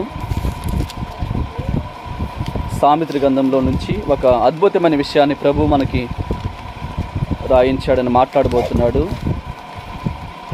సామెతల గ్రంథం 4వ అధ్యాయము 13వ వచనం. ఉపదేశమును విడిచిపెట్టక దాన్ని గట్టిగా పట్టుకొనుము, అది నీకు జీవము గనుక దాన్ని పొంది ఉండుము. దేవునికి స్తోత్రం కలుగును గాక. చూడండి, ఉపదేశమును విడిచిపెట్టక దాన్ని గట్టిగా పట్టుకో అంట. ఏం విడిచిపెట్టకూడదు మనము? ఉపదేశాన్ని విడిచిపెట్టక దాన్ని గట్టిగా పట్టుకొనుము, అది నీకు జీవము కనుక దాన్ని పొందుకొని ఉండంటున్నాడు దేవుడు. దేవునికి స్తోత్రం కలుగును గాక. ఉపదేశం అంటే ఏంటి? నేను మీకు ఏం చెప్తున్నాను, అదే ఉపదేశం. అర్థమవుతుందా? ఈ ఉపదేశాన్ని, ఇది నా ఉపదేశం కాదు. ఎవరు చెప్పండి? అది దేవుని యొక్క ఉపదేశం అయి ఉంది, దేవుని యొక్క సందేశం అయి ఉంది, దేవుని మనకి ఇచ్చినట్టు ఒక వర్తమానం అయి ఉంది. కాబట్టి ఈ వర్తమానాన్ని లేక ఈ సందేశాన్ని లేక ప్రభు మనకిచ్చిన ఈ మాటల్ని మనం గట్టిగా పట్టుకుంటే మనకి జీవం కలుగుతుందంట. దేవునికి స్తోత్రం కలుగునుగాక. మరణం కాదు, ఏమొస్తుంది చెప్పండి? జీవం మనకు వస్తుంది. దేవునికి శక్తి ప్రభావం మనలోకి వస్తుంది. అప్పుడు మనం ప్రార్థన చేయాలి, అప్పుడు మన ప్రార్థన దేవుడు ఆలకిస్తాడు. అయితే ఇక్కడ మనం చదివిన వాక్యంలో దేవుడు ఏం చెప్పాడంటే, నీవు పిలవగా నేను నీకు ఉత్తరం ఇస్తానన్నాడు, నీవు మొరపెట్టగా నేను ఉన్నానని చెప్పి ప్రభు మాట్లాడాడు. ఇక్కడ మనం పిలవాలి. అసలు మనం ఎందుకు పిలవాలి ప్రభువుని? దేనికోసం పిలవాలి? ఏ కారణాన్ని బట్టి పిలవాలి? అసలు మనం ఎందుకు ప్రార్థన చేయాలి? రాలా? మీకు డౌట్ రాలా? అసలు మనం ఎందుకు ప్రార్థన చేయాలి? దేని నిమిత్తం ప్రార్థన చేయాలి? ఏమని ప్రార్థన చేయాలి? దేనికోసం ప్రార్థన చేయాలి? అసలు ప్రార్థన చేయవలసిన అవసరత, ప్రార్థన చేయాల్సిన పరిస్థితి మానవుడికి ఎందుకు వచ్చింది? అలాంటి స్థితిలో, అలాంటి పరిస్థితి మనకి ఎందుకు సంభవించింది? ప్రార్థన ఖచ్చితంగా మనం చేయాలనా? చేయకపోతే మామూలుగా ఉండొచ్చు కదా, సాధారణంగా ఉండిపోవచ్చు కదా. ప్రార్థన ఖచ్చితంగా చేయాలా? ప్రభు అంటాడు, మీరు మెలకువగా ఉండి ప్రార్థన చేయమన్నాడు. అసలు మన ప్రార్థన ఎందుకు చేయాలి? అసలు బైబిల్ గ్రంథంలో ప్రార్థన ఎవరు చేశారు? ఆదికాండం 4వ అధ్యాయము 26వ వచనం చదవండి. మొట్టమొదటిగా బైబిల్ గ్రంథంలో ప్రార్థన చేసిన వ్యక్తి ఎవరు చూడండి. 4వ అధ్యాయం 26వ వచనం. మరియు షేతునకు కూడా కుమారుడు పుట్టెను, అతనికి ఏనోషు అని పేరు పెట్టెను. అతడు యెహోవా నామమున, అప్పుడు యెహోవా నామమున ప్రార్థన చేయట ఆరంభమైనది. ఇక్కడ ఆదాము హవ్వలకి ప్రారంభంలో 2 కుమారులు పుట్టారు, 2 కొడుకులు పుట్టారనమాట. మీకు అర్థమవడం వాళ్ళకి భాష చెప్తున్నా, అర్థమవుతుందా? 2 కొడుకులు పుడితే వాళ్ళ పేరు, వాళ్ళలో కయ్యర్ అనే ఒక వ్యక్తి ఉన్నాడు, హేబెల్ అనే ఒక వ్యక్తి ఉన్నాడు. అయితే మొత్తం మీద ఏం జరిగిందంటే, ఈ 2 కొడుకులు, ఒక వ్యక్తి గొర్రెలు మేపే వ్యక్తి, ఒక వ్యక్తి వ్యవసాయం చేసే వ్యక్తి. అర్థమవుతుందా? వీళ్ళిద్దరూ దేవుని కాడికి బహుమానం తీసుకొచ్చారు, అర్పణ తీసుకొచ్చారనమాట. మన వాడుక భాష చెప్ప మొక్కుబడిగా తీసుకొచ్చారనమాట. అర్థమైందా? తీసుకొచ్చిన తర్వాత దేవుడు ఏం చేశాడంటే, వాళ్ళిద్దరు అన్నదమ్ములైతే అన్న తెచ్చిన అర్పణని దేవుడు అంగీకరించడు. తమ్ముడని హేబెల్ తెచ్చిన అర్పణ మాత్రమే దేవుడు అంగీకరిస్తాడు. అన్న ఏం తెచ్చాడంటే, అతను వ్యవసాయం చేసే వ్యక్తి కాబట్టి వ్యవసాయం నుంచి కొంత పంట తీసుకుని వచ్చి దేవునికి అర్పిస్తాడు. ఇక్కడ హేబెల్ ఏం చేస్తాడు? గొర్రెలు మేపే కాపరిగా ఉన్నాడు కాబట్టి గొర్రెల్లో మంచి క్రొవ్వుని దాన్ని తీసుకొచ్చి దేవునికి వధించి దేవునికి బలిగా, అర్పణగా దేవునికి ఇస్తాడు. ఇక్కడ మనం చూసినట్లయితే 2 మంచివా చెడ్డవా? మంచివే కదా. అయితే ఒకదాన్ని దేవుడు అంగీకరించడు కానీ ఒకదాన్ని దేవుడు అంగీకరిస్తాడు. దీని అర్థం ఏంటంటే, ఇక్కడ కయ్యోను ఏం చేస్తాడంటే, తాను పండించిన ఆ భూమిలో నుంచి తీసుకుని వస్తాడు. కానీ హేబేలు తాను మేపేటటువంటి తాను పెంచేటటువంటి ఆ గొర్రెల్లో నుంచి ఒక కొవ్విని దాన్ని తీసుకుని వచ్చి దేవునికి బలిగా అర్పిస్తాడు. వీళ్ళిద్దరు అర్పించిన ఆ అర్పణలో ప్రభు అన్న అర్పించిన అర్పణ ఆ పంటను తీసుకోడు. కానీ అర్పించినటువంటి ఆ గొర్రె అర్పణ మాత్రమే దేవుడు అంగీకరిస్తాడు, కానీ తన అన్న తెచ్చిన అర్పణ దేవుడు అంగీకరించడు. దీనికి వల్ల తేడా అని చెప్తా వినండి. అర్థం ఏంటంటే ప్రేమేందుడి బిడ్డలారా, దేవుడికి ఏది చేస్తే ఇష్టమో దాన్ని తెలుసుకోవాలి. అర్థమైందా? ఇది చాలా ఎక్కువ, దీంట్లో చాలా సమాచారం ఉంది, కానీ అన్నీ చెప్పడానికి వీలు పడవు. కాబట్టి నేను షార్ట్కట్గా ఒక విషయం మాత్రం మీకు చెప్తాను. దేవుడు ఏది చేస్తే ఆయన అంగీకరిస్తాడో, దేని చేస్తే దేవుడు స్వీకరిస్తాడో దాన్ని మాత్రమే మనం చేయడానికి ఇష్టపడాలి, కానీ మనం కొత్తగా చేయకూడదు. అర్థమైందా? న్యూ మోడల్ చేయకూడదు. ఇప్పుడు నేను ప్యాంట్ వేసుకున్నాను, అది ఎలా చూడడానికి ఎలా ఉంది? పద్ధతిగా ఉందా లేదా? ఉంది. ఇప్పుడు వచ్చే ప్యాంట్లు ఎలా ఉన్నాయి? చినిగిపోయి ముక్కలుగా అయిపోండి. ఎలా ఉన్నాయి? అది చూడడానికి పద్ధతిగా ఉందా, వికారంగా ఉందా? అంటే మనం చేసే ప్రార్థన కూడా వికారంగా ఉండకూడదు. యేసు ప్రభువుకి ఎలా ఉండాలి? పద్ధతిగా ఉండాలి. మనం చేసే ప్రార్థన ప్రభువుకి నచ్చే విధంగా ఉండాలి. మనం ఇచ్చే బహుమానం, మనం తెచ్చే అర్పణ దేవుడు ఆనందంతో ఆయన సంతోషపడేలా ఉండాలి, కానీ ఆయన బాధపడేలాగా ఉండకూడదు. ఇక్కడ పంట వేసుకుంది ఎవరి కోసం వేసుకున్నారు? ఇప్పుడు చాలామంది పంట ఎవరి కోసం వేస్తున్నారు? వాళ్ళు బతకడానికి కోసము, అమ్ముకోవడానికి కోసము. అప్పుడు కయ్యోను వేసాడు, వాళ్ళు తిని కొంచెం ఆ భూభావాలు కొంచెం తింటారు, దేవునికి అర్పణలు తీసుకొచ్చి ఇచ్చారు. అయితే ఇక్కడ హేబేలు గొర్రెలు మేపుతున్నాడు. అయితే గొర్రెలు ఎందుకు మేపుతున్నాడు అంటే, అప్పుడు దేవుడు మనిషికి మాంసం తినమని ఆజ్ఞాపించాలి. అంతవరకు కూడా ఇంకా ఆయన ముందుకు వెళ్ళాలి. అసలు మాంసం తినాలని కూడా దేవుడికి, నరుడికి ఇంకా చెప్పలా. అలాంటి టైమింగ్లో ఈయన గొర్రెలు మేపుతున్నాడు. అర్థమైందా? ఎవరి కోసం మేపుతున్నాడు? అప్పుడేం సంత ఏముందా? సంత కూడా లేదు. అక్కడ మాంసపు కొట్లు వ్యాపారాలు ఉన్నాయి. అసలు మాంసం తినమనే దేవుడు చెప్పలేదు, ఇంకా మనిషికి ఇంకా ఆజ్ఞాపించాల. ఇంకా ముందుకు వస్తే అప్పుడు చెప్తాడు అనమాట. అయితే ఇతను ఎవరి కోసం పెంచుతున్నాడు గొర్రెలను చూసినట్లయితే, అతను తన కోసం పెంచుకోవటం లేదు, కుటుంబం కోసం పెంచడం లేదు, వ్యాపారం కోసం పెంచడం లేదు, మాంసం కొట్టి అమ్మేదాని కోసం పెంచడం లేదు, కానీ కేవలం దేవుని కోసం మాత్రమే పెంచుతున్నాడు. దేవునికి స్తోత్రం కలుగును గాక. దేవుని కోసం ఎందుకు పెంచుతున్నాడు అంటే, ఆ దినాన నా తల్లిదండ్రులు ఏంటో ఆదాము హవ్వలు వాళ్ళు ఏదైనా తోటలో తినకుండా పండు తినటం వల్ల, వాళ్ళు పాపం చేయటం వల్ల వాళ్ళు శపించబడ్డారు, ఆత్మీయ జీవితంలో మరణించారు. రెండోదిగా వాళ్ళు వస్త్రాలు లేకుండా దిగంబర్లుగా అయిపోయారు. కాబట్టి అలా దిగంబర్లుగా అయిపోయినప్పుడు దేవుడు నా తల్లిదండ్రుల నిమిత్తమై ఆయన క్రొవ్విన పొట్టేల్ని ఒకటి అర్పించి ఆ గొర్రె చర్మంతో వాళ్ళకి చొక్కాలు చేయించి పెట్టాడు దేవుడు. కాబట్టి దేవుడికి ఇది ఇష్టం. కాబట్టి ఆ దిన నా తల్లిదండ్రులకి సిగ్గుని కప్పింది ఇదే. కాబట్టి ఆ గొర్రెల్ని పెంచి అవి దేవుని కొరకే ఆయన బలిగా అర్పించాడు. కాబట్టి దేవుడు అతని అర్పణ ఆయన అంగీకరించాడు. దేవునికి స్తోత్రం కలుగును గాక. ఈ దినాన మనం ఏ పని చేసినా, ఏ ప్రార్థన చేసినా అది ప్రభు అంగీకరించే విధంగా ఉండాలి. అర్థమైందా? మనం చేసే వ్యాపారము, లేక మనం చేసే పని, లేక మనం చేసే బిజినెస్, లేక మనం చేసేటటువంటి చిన్న చిన్న కూలి పని, లేక మనం చేసే ప్రతి ప్రార్థన అది ప్రభువుకి ఉపయోగకరంగా ఉండే విధంగా చేయాలి. ఎందుకు ఈ మాట చెప్పానంటే, ఇది ఇలా మనం చేయాలంటే బైబిల్ అంటే మనకు తెలియాలి. బైబిల్లో ప్రతి మాట మనం బాగా వినాలి, ఆలోచించాలి, అవగాహన చేయాలి. కాబట్టి మనం ప్రార్థన చేసినప్పుడు ఎలా చేయాలి చెప్పండి? ఏది చేస్తే దేవునికి ఇష్టమో దాన్ని చేయాలి. ప్రభు ఏం చెప్పాడంటే, మీరు భూమి మీద కనుక ఇద్దరు కనుక ఏకీభించి ప్రార్థన చేస్తే తాము వేడుకొని దేని గురించి నా పరలోకపు తండ్రి మీకు సమాధానం ఇస్తాను ప్రభు అన్నాడు. ఇది ఒకటి గుర్తుపెట్టుకోండి. ప్రభువు నామమున ప్రార్థన చేయవాడు రక్షించబడతాను ప్రభు చెప్పాడు. ఇది గుర్తుపెట్టుకోవాలి మీరు. అర్థమవుతుంది. రెండోదిగా, నా యందు మీరును మీ యందు నా మాటలు నిలిచిన ప్రకారం మీకు ఏది ఇష్టమో అడగండి. ఈ ప్రార్థన మన మనసులో పెట్టుకోవాలి. ఆ ప్రకారం మనం ప్రార్థన చేయాలి. ఇంకా చెప్పాలంటే, మీరు ప్రార్థన చేస్తున్నప్పుడు అడుగుతున్న వాటిని పొందుకొని ఉన్నాం నమ్మండి, అప్పుడు మీకు అవి అనుగ్రహించబడతాను ప్రభు చెప్పాడు. ఇంకా చెప్పాలంటే, మీరు ప్రార్థన చేసినప్పుడు సందేహించుకుంటా, మనసులో అపనమ్మకం లేకుండా ప్రార్థన చేయండి. అపనమ్మకం లేకుండా మీరు అడిగినట్లయితే మీరు అడిగింది మీకు దయచేయబడుతున్న ప్రభు అని. కాబట్టి మనం అడిగినప్పుడు ఎలా అడగాలి? అపనమ్మకం లేకుండా, సందేహం లేకుండా, అనుమానాలు లేకుండా అడగాలి ప్రభువుని.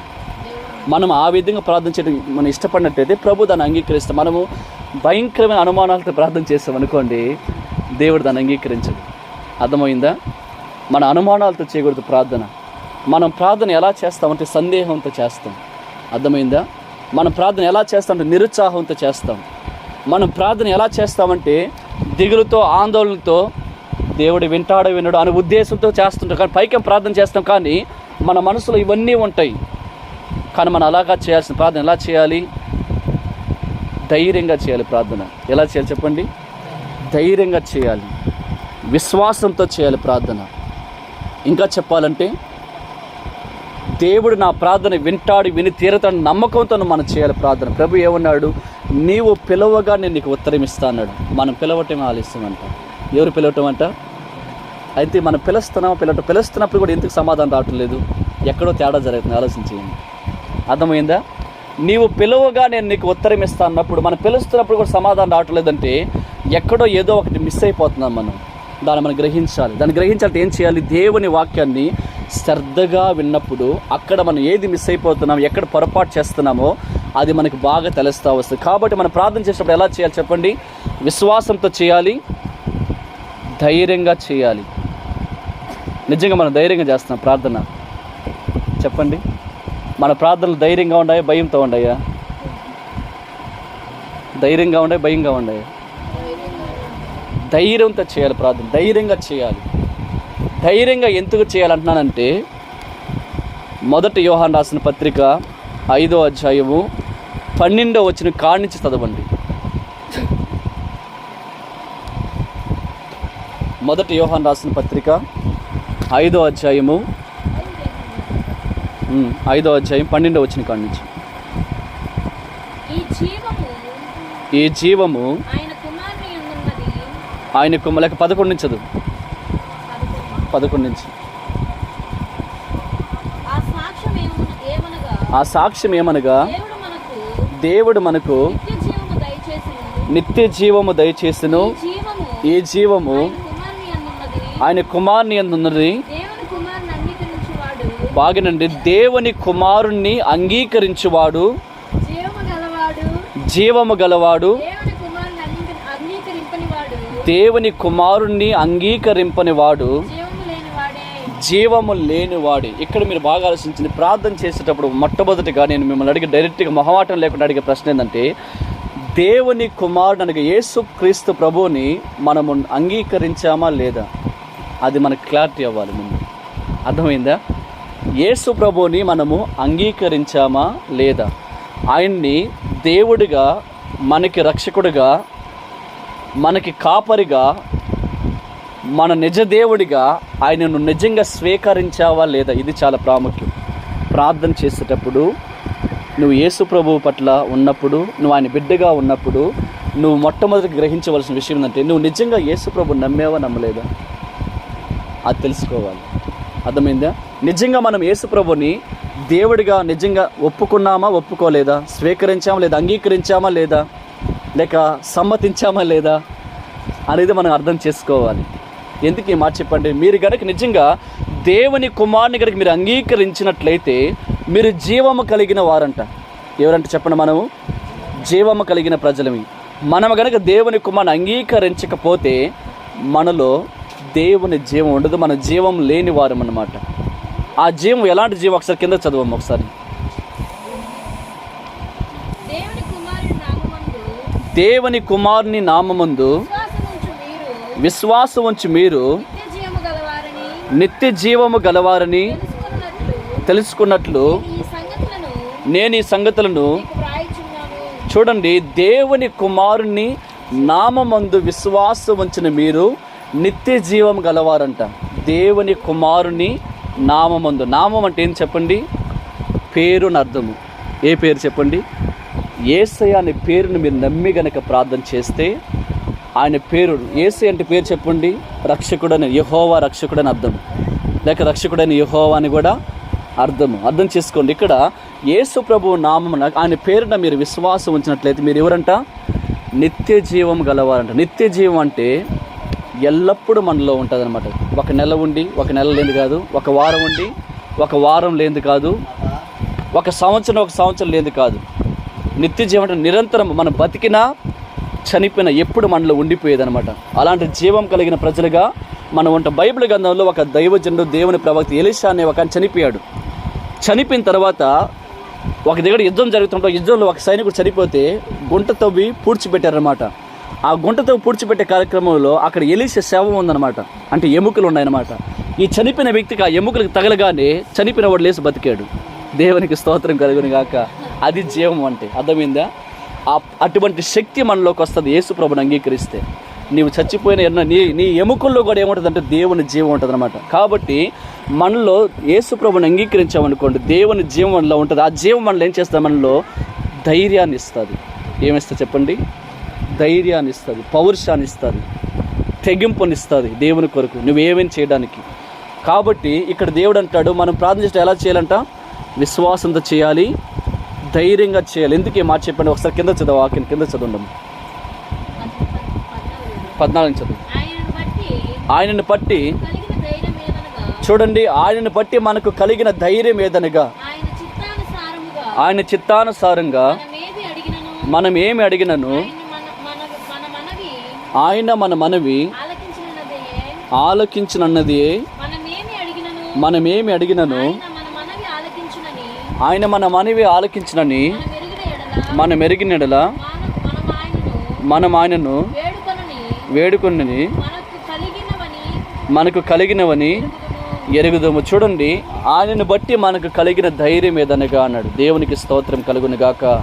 మీకు స్టార్టింగ్లోని ప్రభు ఏం చెప్పాడు? నీవు పిలువగా నేను నీకు ఉత్తరం ఇస్తాను అన్నాడు. రెండోదిగా నీవు మొరపెట్టగా నేను ఉన్నానన్నాడు అనమాట. ఇది నీకు ధైర్యము. ఏం చెప్పండి? ఆయనను బట్టి మనకు కలిగిన ధైర్యం ఏదనగా దాని అర్థం ఏంటంటే నీకు దేవుడు ఉన్నాడని ధైర్యము నీలో రావాలి. నీకు ఎవరు ఉన్నా లేకపోయినా, నీకు ఎవరు అండగా నిలిచినా నిలవకపోయినా, అర్థమవుతుందా?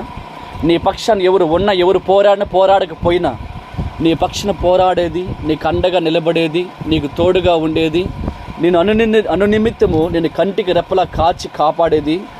ఇంకా చెప్పాలి, నువ్వు కాదు వద్దు, నువ్వు లోబడకపోయినా కానీ, నువ్వు అంగీకరించినా త్రోసివేసినా కానీ నీకు తోడుగా అండగా నిలబడేది కేవలం యేసు ప్రభు మాత్రమే. అర్థమైందా? ఆయన అంటున్నా నేను నీకు ఉన్నానన్నాడు. నీకు ఆ ధైర్యం ఉండాలి. ఎవరు చెప్పండి? నీకు ఉండేది ఎవరు చెప్పండి? నీకు దేవుడు ఉండాలని ధైర్యం. అదే విశ్వాసం అంటే. అర్థమైందా? విశ్వాసం అంటే ఏం చెప్పండి? ఆయన నీకు ఉన్నాడని ధైర్యం అన్నమాట. రెండోది, నీకు ఆయన బట్టి కలిగిన ధైర్యం ఏదనగా ఆయన నీతో ఉన్నాడు. నేను ప్రార్థన చేస్తాను వింటాడు. ఎందుకంటే ఆయన నీకు దేవుడు మాత్రమే కాదు, ఆయన నీకు తండ్రిగా ఉన్నాడు. దాన్ని గుర్తుపెట్టుకోవాలి. దేవుడు మనకేమవుతాడు చెప్పండి? తండ్రిగా ఉన్నాడు. ఆయన నీకేమవుతాడు? తండ్రిగా ఉన్నాడు. కాబట్టి తండ్రి కాదు, నువ్వు మొహమాట పడతావా? ధైర్యంగా అడుగుతావా? ఎలా అడుగుతావు? ధైర్యంగా అడుగుతావు. ఇంకా చెప్పండి, మొహమాటాలు కూడా ఏముండవు. అలిగిపోయినా అలిగిపోతావు. అడుగురా? ధైర్యంగా ఉండు. ఎందుకంటే ఆయన నీకు తండ్రి కాబట్టి నీకు స్వతంత్రత ఉంది, నీకు హక్కు ఉందన్నమాట. అడిగే హక్కు నీకు ఉంది. దేవుడు అడిగాడు, నీ తండ్రి అని దేవుడు అడిగి పొందుకునే హక్కు నీకు ఉంది, ఆ సామర్థ్యం ఉంది, అవకాశం ఉంది. అది ప్రభువు నీకు ఇచ్చిందనమాట. నీవు దాన్ని పెట్టుకొని నువ్వు భయపడవలసిన అవసరం లేదు. నువ్వు ఆయన బట్టి ధైర్యంగా ఉండాలి, ఆయన బట్టి నువ్వు బలంగా ఉండాలి. ఇక్కడ ఆయన బట్టి మనకు కలిగింది ఆయన చిత్తానుసారంగా మనం ప్రార్థన చేయాలి. ఎవరి చిత్తానుసారంగా? దేవుని చిత్తానుసారంగా మనం ప్రార్థన చేయటం నేర్చుకోవాలి. ఈ దినాన్ని చాలామంది ఎలా ప్రార్థన చేస్తారంటే వాళ్ళు ఒక టైం టేబుల్ ప్రకారంగా ప్రార్థన చేస్తారు. ఒక కరెంటు బిల్ లాంటి ఒక పట్టీ ఉంటుంది అనమాట. ఏం పట్టేది? కరెంటు బిల్లు లాంటి పట్టీ ఒకటి ఉంటుంది. లేకపోతే కూరగాయల పట్టీ లాంటి ఒకటి ఉంటుంది అనమాట. ఏం పట్టీ చెప్పండి? అది కూరగాయల లిస్ట్ లాంటి ప్రార్థన తీసుకొస్తారు. లేకపోతే ఇంకా ఒక టైం టేబుల్ ప్రకారంగా వచ్చి ప్రార్థన చేస్తారు. నువ్వు దేవునికి ఆ టైం టేబుల్ ప్రకారంగా ప్రార్థన చేయకూడదు, ఆచారంగా ప్రార్థన చేయకూడదు. ఒక కూరగాయల లిస్ట్ లాగా వచ్చి ఆ టకటకట చదివేసుకుని వెళ్ళిపోకూడదు అనమాట. అర్థమవుతుందా? నువ్వు ఎలా చేయాలంటే ప్రార్థన, ప్రభు నిన్ను దేని నిమిత్తం చేయమంటే దాని ప్రకారం చేయాలి. కొంతమంది ఎలా ప్రార్థన చేస్తారంటే మనసుతో ప్రార్థన చేస్తారు. ఇందా చెప్పినట్టుగా సందేహంతో ప్రార్థన చేస్తారు, అనుమానాలతో ప్రార్థన చేస్తారు. కొంతమంది రికమెండేషన్ ప్రార్థన చేస్తారు. అంటే ఎలాంటి ప్రార్థన? నువ్వు చేస్తావు, నువ్వు పక్కన జరిగి గమ్ముగా ఉంటా అంటారనమాట. అది రికమెండేషన్ ప్రార్థనలు. ఇలాగా నువ్వు చేయాల్సిన ప్రార్థన. నీకు ప్రార్థన ఎక్కువగా వచ్చినా రాకపోయినా, తక్కువగా అయినా సరే, నీవు ఎలా చేయాలంటే మనసుతో చేయకూడదు ప్రార్థన. చాలా జాగ్రత్తగా ఎలా చేయాలి చెప్తే వినండి.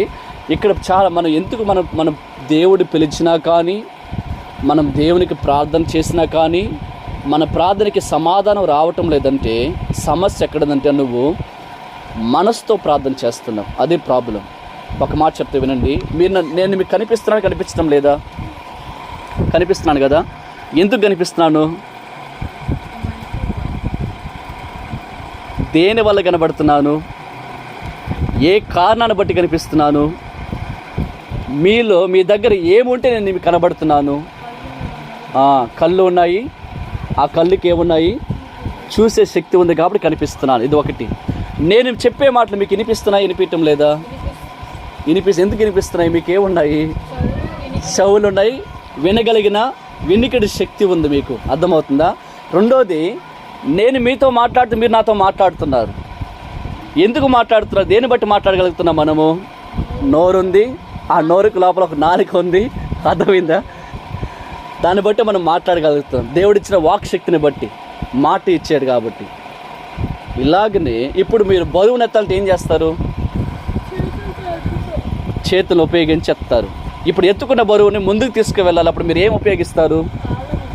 కాళ్ళని ఉపయోగించి నడుస్తారు. కాబట్టి ఒక వ్యక్తి చూడడానికి కళ్ళు ఉపయోగిస్తాడు, వినటానికి చెవులను ఉపయోగిస్తాడు, మాట్లాడడానికి నోరును ఉపయోగిస్తాడు, లేక వాసన చూడడానికి ముక్కుని కావచ్చు, లేక ఒక బరువును ఎత్తడానికి చేయిని, నడవటానికి కాలుని, ఇవన్నీ ఉపయోగించినప్పుడు అయితే మనం ప్రార్థన చేసేటప్పుడు ఏమి ఉపయోగిస్తున్నామో దాన్ని గుర్తుపెట్టుకోవాలి. అర్థమైందని చెప్పే మాట? బరువును ఎత్తడానికి చేయను ఉపయోగిస్తున్నాము, నడవటానికి కాళ్ళను ఉపయోగిస్తున్నాము, మాట్లాడడానికి నోరును ఉపయోగిస్తున్నాము, చూడడానికి కళ్ళు ఉపయోగిస్తున్నాము, వినటానికి చెవులు ఉపయోగిస్తున్నాము. అయితే ప్రార్థన చేసేటప్పుడు ఏమి ఉపయోగిస్తున్నాం మనము? సందేహాన్ని, అనుమానాన్ని, అపనమ్మకాన్ని, లేక ఇతరుల రికమెండేషన్ని, లేకపోతే మనసును ఉపయోగించి ప్రార్థన చేస్తున్నామా? దేన్ని ఉపయోగించి ప్రార్థన చేస్తున్నాము? ఇందాక మనం ఏం చదువుకున్నాము? యోహాను సువార్త 4:24 ప్రకారం ఏం చదువుకున్నామంటే, అక్కడ చూడండి, దేవుడు ఆత్మ గనుక ఆయన్ని ఆరాధించేవారు ఆత్మతో సత్యముతో ఆరాధించి. కాబట్టి దేవుడిని ఆరాధించే వ్యక్తి ఆత్మతో ఆరాధన చేయాలి. దేవునికి ప్రార్థన చేసే వ్యక్తి ఆత్మతోనే ప్రార్థన చేయాలి. ఇది నియమం. అర్థమైందా? మనసుతో కాదు, సందేహంతో కాదు, అనుమానంతో కాదు. దేవునికి ప్రార్థన చేసే వ్యక్తి విశ్వాసంతో ప్రార్థించాలి. మనలో ఉన్న ఆత్మను ఉపయోగించి ప్రార్థన చేయాలి, కానీ మనసును కాదు ఉపయోగించి ప్రార్థన చేయకూడదు. మనసుని ఉపయోగించి ఏం చేస్తామంటే, మనం దేవుని ఎదుట మన మనసులో ఏమనుకుంటాం దాన్నే ప్రార్థన చేస్తాం. అది దేవుని చిత్తానుసారంగా ప్రార్థన చేయటం కాదు. మనము మన ఆత్మతో దేవునికి ప్రార్థన చేయాలి. మనలో ఉన్న ఆత్మను ఉపయోగించి దేవునికి ప్రార్థన చేయాలి. మనలో ఉన్న ఆత్మను ఉపయోగించి ప్రార్థన చేయటం అంటే, మీకు ఉదాహరణ చెప్తే వినండి. సర్వేపల్లిలో మా అత్తమ్మ చనిపోయి 1 సంవత్సరం ఏంటో బహుశా. ఆమె చనిపోక ముందు ఫోన్ చేసి, నాన్న నాకు అదొక విధంగా ఉంది, నాకు బాగాలేదు, మీరు వచ్చి ప్రార్థన చేయండి అని చెప్పండి. నేను మా అన్న కలిసి బైక్ వేసుకు వెళ్ళాము. అక్కడికి వెళ్ళిన తర్వాత అక్కడ పిలిపించింది ఎవరు? మమ్మల్ని మా అత్తమ్మగారు పిలిపించారు. ఎందుకు పిలిపించారంటే, ఆమెకి బాగలేదు, ఏదో శరీరంలో అదొక విధంగా చాలా ఇబ్బందికరమైన ఉద్దేశంతో పిలిపించారు. ఇప్పుడు నేను ఎవరి కోసం వెళ్ళాను అక్కడికి? ఆమె కోసం వెళ్ళాను. ఎందుకు వెళ్ళాను? ఆమెకున్న సమస్యకు ప్రార్థన చేయడానికి వెళ్ళాను. ఆమెకి వెళ్ళి ప్రార్థన చేస్తుంటే ప్రభు అంటాడు, ఈ సర్వేపల్లి గ్రామంలో రవణమ్మ అని ఒక పేరు గల ఒక ఆమె ఉంటుంది, ఆమెను పిలిపించన్నాడు ఆయన. నేను వెళ్ళింది ఎవరి కోసము? మా అత్త కోసం వెళ్ళాను. ఆమెకున్న సమస్య కోసం వెళ్ళాను. ఆమె పిలిపించింది ఎందుకు? నన్ను ఆమె కోసం ఆమె పిలిపించుకుంది. ఇక్కడ ప్రభు చెప్పేది నేను ఈమెకి ప్రార్థన చేస్తే ప్రభు ఈమె గురించి మాట్లాడటంలా, అక్కడ నశించిపోయి ఒక స్త్రీ గురించి ఆయన మాట్లాడుతున్నాడు. ఈమె ప్రార్థన చేసి ప్రతిసారి ఆమెను పిలిపించి బిడ్డ అంటే చేసి అప్పుడు ఏం చేస్తారంటే, అత్తమ్మ ఇలా ఎవరు ఒక ఆమె ఉందంట కదా ఇక్కడ, ఉన్నది నాయన, ఆమె తీసుకురా అని చెప్పిన. పోయి తీసుకొచ్చింది. అప్పుడు దేవుని గురించి సువార్త ప్రకటించి యేసు ప్రభు నమ్ముకో అని చెప్పి, అప్పుడు చెప్పిన తర్వాత అప్పుడు ఆ మనశ్శాంతి వచ్చింది. దేవునికి స్తోత్రం కలుగును కాక. అంటే దీని అర్థం ఏంటంటే, ఇక్కడ మా అత్త ఉద్దేశం ఏంటంటే, ఆ మనసు ప్రకారం నన్ను పిలుచుకుంది, నా మనసు ప్రకారం ఆమె దగ్గరికి వెళ్ళాను. కానీ దేవుని మనసు ఏంటంటే, దేవుని చిత్తం ఏంటంటే, అక్కడ వేరొక స్త్రీకి నేను సువార్త ప్రకటించాలి. అది దేవుని చిత్తానుసారం. అలాగనే మనం ప్రార్థన చేసినప్పుడు నీ మనసులో ఉన్న వాటి ప్రకారం కాదు, కానీ నీ ఆత్మకు దేవుడు ఏ సిగ్నల్ ఇస్తాడో దాన్ని బట్టి నువ్వు ప్రార్థన చేయాలి. అర్థమైందా? మన ఆత్మకి దేవుడు ఏ సిగ్నల్ ఇస్తాడో దాన్ని బట్టి ప్రార్థన చేయాలి. సెల్ ఫోన్లో 2 రకాలు ఉంటుంది. ఒకటి ఇలానే ఉంటుంది, ఇంకో సెల్ ఫోన్ ఏంటంటే ఇలాగే ఆఫ్ అయిపోయినప్పుడు ఇక్కడ ఎలాగతా ఉంటుంది అనమాట. అంటే దాని అర్థం చెప్పండి, నాలో ఇంకా ఛార్జింగ్ ఉందిరే అని దాని అర్థం. అదొక సిగ్నల్ అన్నమాట. అర్థమైంది? అలాగనే మన ఆత్మకు కూడా దేవుడు ఒక సిగ్నల్ ఇస్తాడు. ఆ సిగ్నల్ ఏంటో మీకు చెప్తా వినండి. ఆ సిగ్నల్ ఏంటంటే, నేను ప్రార్థన చేస్తూ ఉన్నా, ఒక ఆమెకి దెయ్యం పట్టుకుని ప్రార్థన చేస్తూ ఉన్నాను. ఒక 5 నెలల నుంచి నేను సరిగా ప్రార్థన చేయాలి, కొంచెం కొన్ని సమస్యల వల్ల చేయకుండా గమ్ముగా అయిపోయాను. ఒక అతనికి దెయ్యం పట్టుకొని తీసుకొచ్చారు, ఒక అతనికి. మరొక ఆమె కూడా అలాగే అదే సమయంలో ఇద్దరు చేయాల్సి ప్రార్థన పరిస్థితి వచ్చిందన్నమాట. అది మొత్తం మీద ఒక అన్న దగ్గరికి వెళ్ళాను. అప్పుడు నేను ప్రార్థన కూర్చొని ఏం చేస్తుంటే నా మనసు ప్రకారం, ప్రభువా 5 నెలల నుంచి ప్రార్థన చేయలేదు, ఉపవాసాలు కూడా లేను, అర్థమైందా, నాలో బలం తక్కువగా ఉంటుందేమో, నాలో శక్తి సరిగా ఉండదేమో, ఎట చేయాలి ప్రభు అంటున్నా. అంటే బలం నాలో ఉంటుందా దేవుళ్ళలో ఉంటుందా అని నేను ఏమని ప్రార్థన చేస్తున్నాను? బలం నాలో 5 నెలల నుంచి ఉపవాసం కూడా సరిగా లేని ప్రభువా, ప్రార్థన చేస్తా ఉన్నాను, అదేదో దయ్యం తీసుకొచ్చారు మొత్తం, అది ఏం దయ్యం నాకు కూడా తెలియదు ఇంతవరకు, ఆడకపోతే తెలియాలి, నాకు బలం లేదు, శక్తి కూడా లేదు, ఏం ఎలా నాకు అర్థం కావట్లేదు ప్రభు చెప్పి నేను అనుమానంతో కూర్చోను ప్రభు కాడ. ప్రభు అంటే నువ్వు లేచిపో అన్నాడు, అక్కడికి నేను ఉన్నాను కదా నువ్వు పో అన్నాడు, అంతే కొండంత బలం వచ్చి లేచి వెళ్ళిపోయి అక్కడ ప్రార్థన చేసి వచ్చేసి దయ్యానికి, అది వెళ్ళిపోయింది. దానికి ప్రార్థన నేను షాక్ అయిపోయి, ఎందుకంటే ఇక్కడ ప్రభు ఏం చెప్పాడో నేను ఉన్నాను నువ్వు పో అన్నాడు, అంతే. అప్పుడు దాకా ఏం చెప్తున్నాను నేను, బలం లేదు, శక్తి లేదు, ప్రార్థన అంటే నేను నా పర్ఫార్మెన్స్ చూసుకున్నాను కానీ ప్రభువుని చూడటంలా, అర్థమైంది. నేను నాలో సామర్థ్యాన్ని వెతుక్కున్నాను కానీ ప్రభువుని వెతకటంలా, అది చాలా రాంగ్ అనమాట. అది మనస్సు అంటే మన మనసును ఉపయోగించి ప్రార్థన చేయడం అదనమాట. అది కాదు నువ్వు చేయాల్సింది. ప్రభువు నీకు ఏది చెప్తాడో దాన్ని నువ్వు చేయాలి. మీకు ఒక డౌట్ రావచ్చు, పాస్టర్ గారు బాగానే ఉంది, నీతో సరే దేవుడు మాతో ఎవరు మాట్లాడతారు అంటారు అనువాకండి. మీతో కూడా దేవుడే మాట్లాడతాడు, కానీ మీరు మాట్లాడుతారు, మీరు వినటంలా, మీరు గ్రహించటంలా. దేవుడు ఎక్కడ నన్ను చాలామంది పాస్టర్లు అడిగారంటే, నీకు ఆకాశంలో స్వరం వినిపిస్తుందని అడిగారు. చాలామంది పాస్టర్కి అర్థం కాల, నీకు ప్రవచన వరం ఉంది కదా, నీకు ఆకాశంలో స్వరం వినిపిస్తుందా, లేకపోతే ఎవరైనా వ్యక్తి కనిపిస్తాడా అని అడిగారు. నాకు ఆకాశంలో స్వరం వినిపించదు, వేరే వ్యక్తి ఎవరు కనిపించదు, నాలో ఒక వ్యక్తి మాట్లాడతారు, దాన్ని విని నేను ప్రవర్తిస్తాను చెప్పాను. అర్థమైందా? నాలో మనలో ఒక వ్యక్తి మనతో మాట్లాడతారు, దాన్ని గ్రహించి అప్పుడు నడుచుకుంటా అని చెప్పన్నా. దాని అర్థం ఏంటంటే, లోకంలో ఉన్నవాడు కంటే నీలో ఉన్నవాడు గొప్పవాడు. దేవునికి స్తోత్రం కలుగుని గాక. ప్రభు చెప్పి, మీరు దేవునికి ఆలయం ఉన్నారు, మీరు పరిశుద్ధాత్మని మీలో నివసిస్తున్నాడు, మీరు ఎరగరాని ప్రభు అంటాడు అనమాట. మనము దేవునికి ఆలయంగా ఉన్నాం, మనలో పరిశుద్ధాత్మ దేవుడు నివసిస్తున్నాడు. రెండోదిగా ఆయన మనతో మాట్లాడతాడు, మన మనసుతో దేవుడు మాట్లాడాడు, మన మనస్సాక్షితో దేవుడు మాట్లాడతాడు. అర్థమైందా? మన మనసుతో దేవుడు, మనలో 2 ఉంటాయన్నమాట, మనసు ఉంటుంది, మనస్సాక్షి ఉంటుంది. అర్థమైందా? మన మనసుతో సైతాన్ మాట్లాడుతుంది. ఎవరు మాట్లాడతారు చెప్పండి? మన మనసుతో ఎవరు మాట్లాడతాడు? సైతాన్ మాట్లాడతాడు. మన మనస్సాక్షితో దేవుడు మాట్లాడతాడు. మన మనసుతో సైతాన్ మాట్లాడతాడు అంటే, ఉదాహరణకి ఇప్పుడు నేను వెళ్తా ఉన్నాను,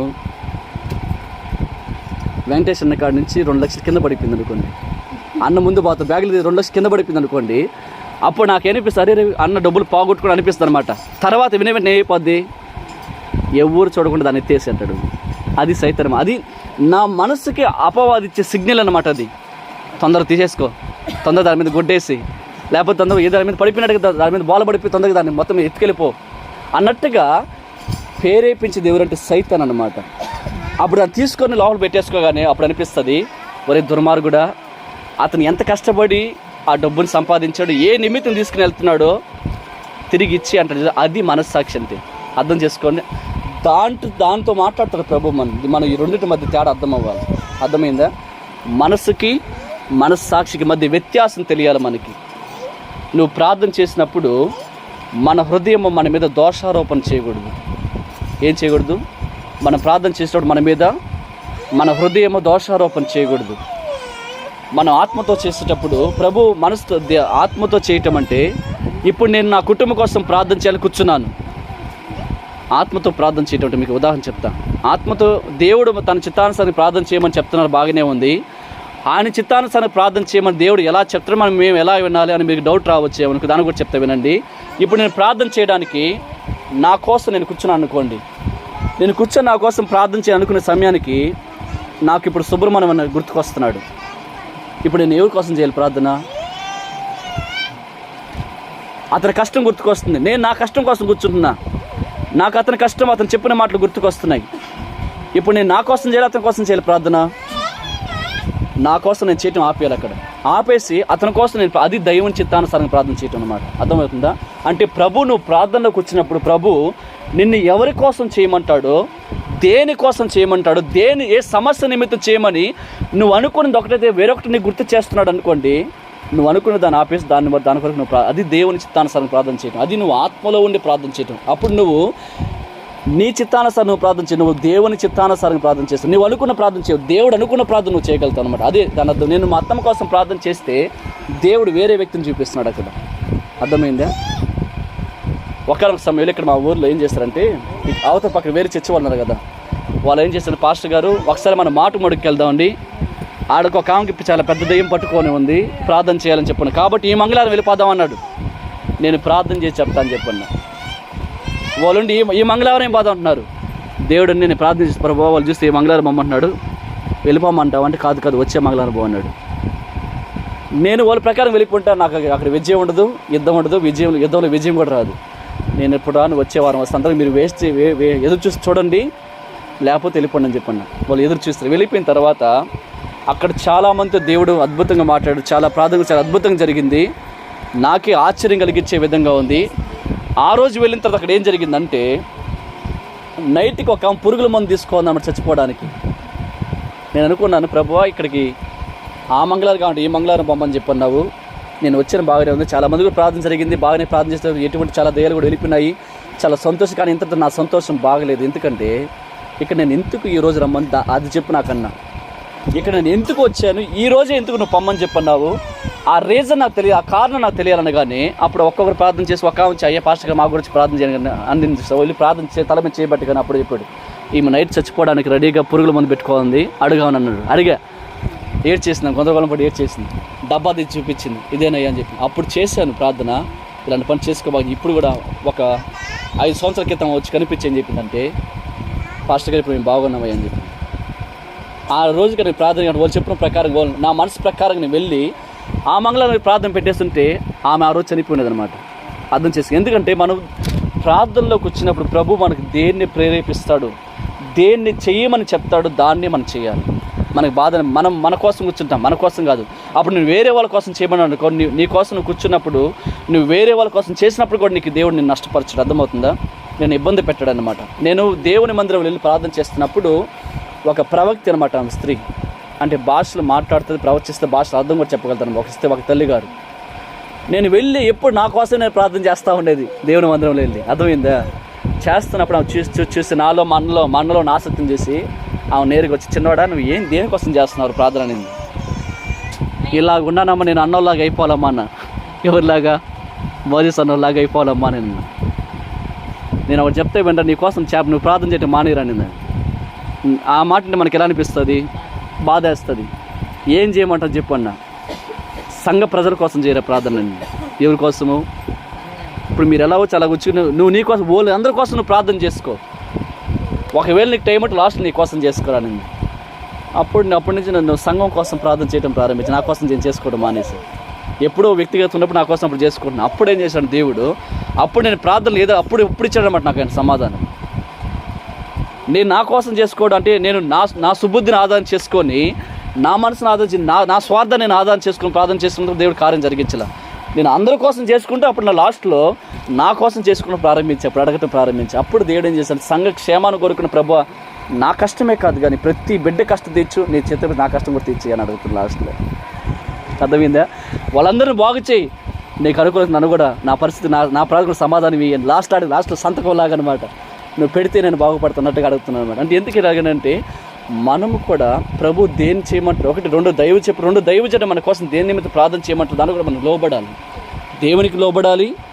దైవజనుడు దేవుని ప్రతినిధిగా నిలబడి చెప్పినప్పుడు ఆ మాట కూడా మనం ఏం చేయాలి, లోబడి ప్రభు ఆమె చెప్పిన మాట నేను లోబడ్డాను, ప్రవర్తించాను, దేవుడి కార్యం జరిగించాడు. రెండోది ఏం చెప్పిందంటే, మీ ఇంట్లో దేవుడు శాప వేస్తున్నాడు ప్రార్థన చేయడం, ప్రార్థనలు ఎవరు ఒక్కరు కూడా లేరా అని చెప్పింది. అది ఏం శాపం పోయి కూర్చోబోనింది చెప్పింది. 4 రోజులు కూర్చోలే, నేను గమ్ముగా ఉన్నా. 5వ రోజు గుర్తుకొచ్చింది, అరే ఇలా చెప్పింది కదని అప్పుడు పోయి కూర్చుంటే అప్పుడు దేవుని అభిషేకం, దేవుని ఆత్మ మహిమ నా మీదకి వచ్చిందనమాట. అప్పటి నుంచి దేవాలయ ప్రార్థన చేయడం ఇలా వాక్యం ప్రారంభించాను. అర్థమైందా? పాస్టర్ అభిషేకించాలి మమ్మల్ని, దేవుడే ఆయన స్వయంగా తర్వాత పాస్టర్కి ఇచ్చాను అవకాశం. ఎందుకు ఈ మాట చెప్తున్నానంటే, మనం ప్రార్థన చేసేటప్పుడు దేవుడు మనం దేని చేయమంటాడు దాన్ని గ్రహించుకొని మనం ప్రార్థన చేయాలి. అప్పుడు దేవుడు మన ప్రార్థన వింటాడు, ఆలకిస్తాడు. మనం ఆయన చిత్తానుసారంగా మన దేవుడు బైబిల్ అనేకమైన వాగ్దానాలు ఉన్నాయి. ఆ వాగ్దానం మనం ఆధారం చేసుకొని ఆ వాగ్దానం నమ్మి మనం ప్రార్థన చేసినప్పుడు మనకి ఏ కష్టం ఉన్నా, ఏ సమస్య ఉన్నా, ఏ అవసరత ఉన్నా, ఏ సహాయం అయినా సరే ప్రభు మనకు చేసి ఆయన నడిపిస్తారు. కాబట్టి దేవుడి వాక్యం దీవించిన గాక.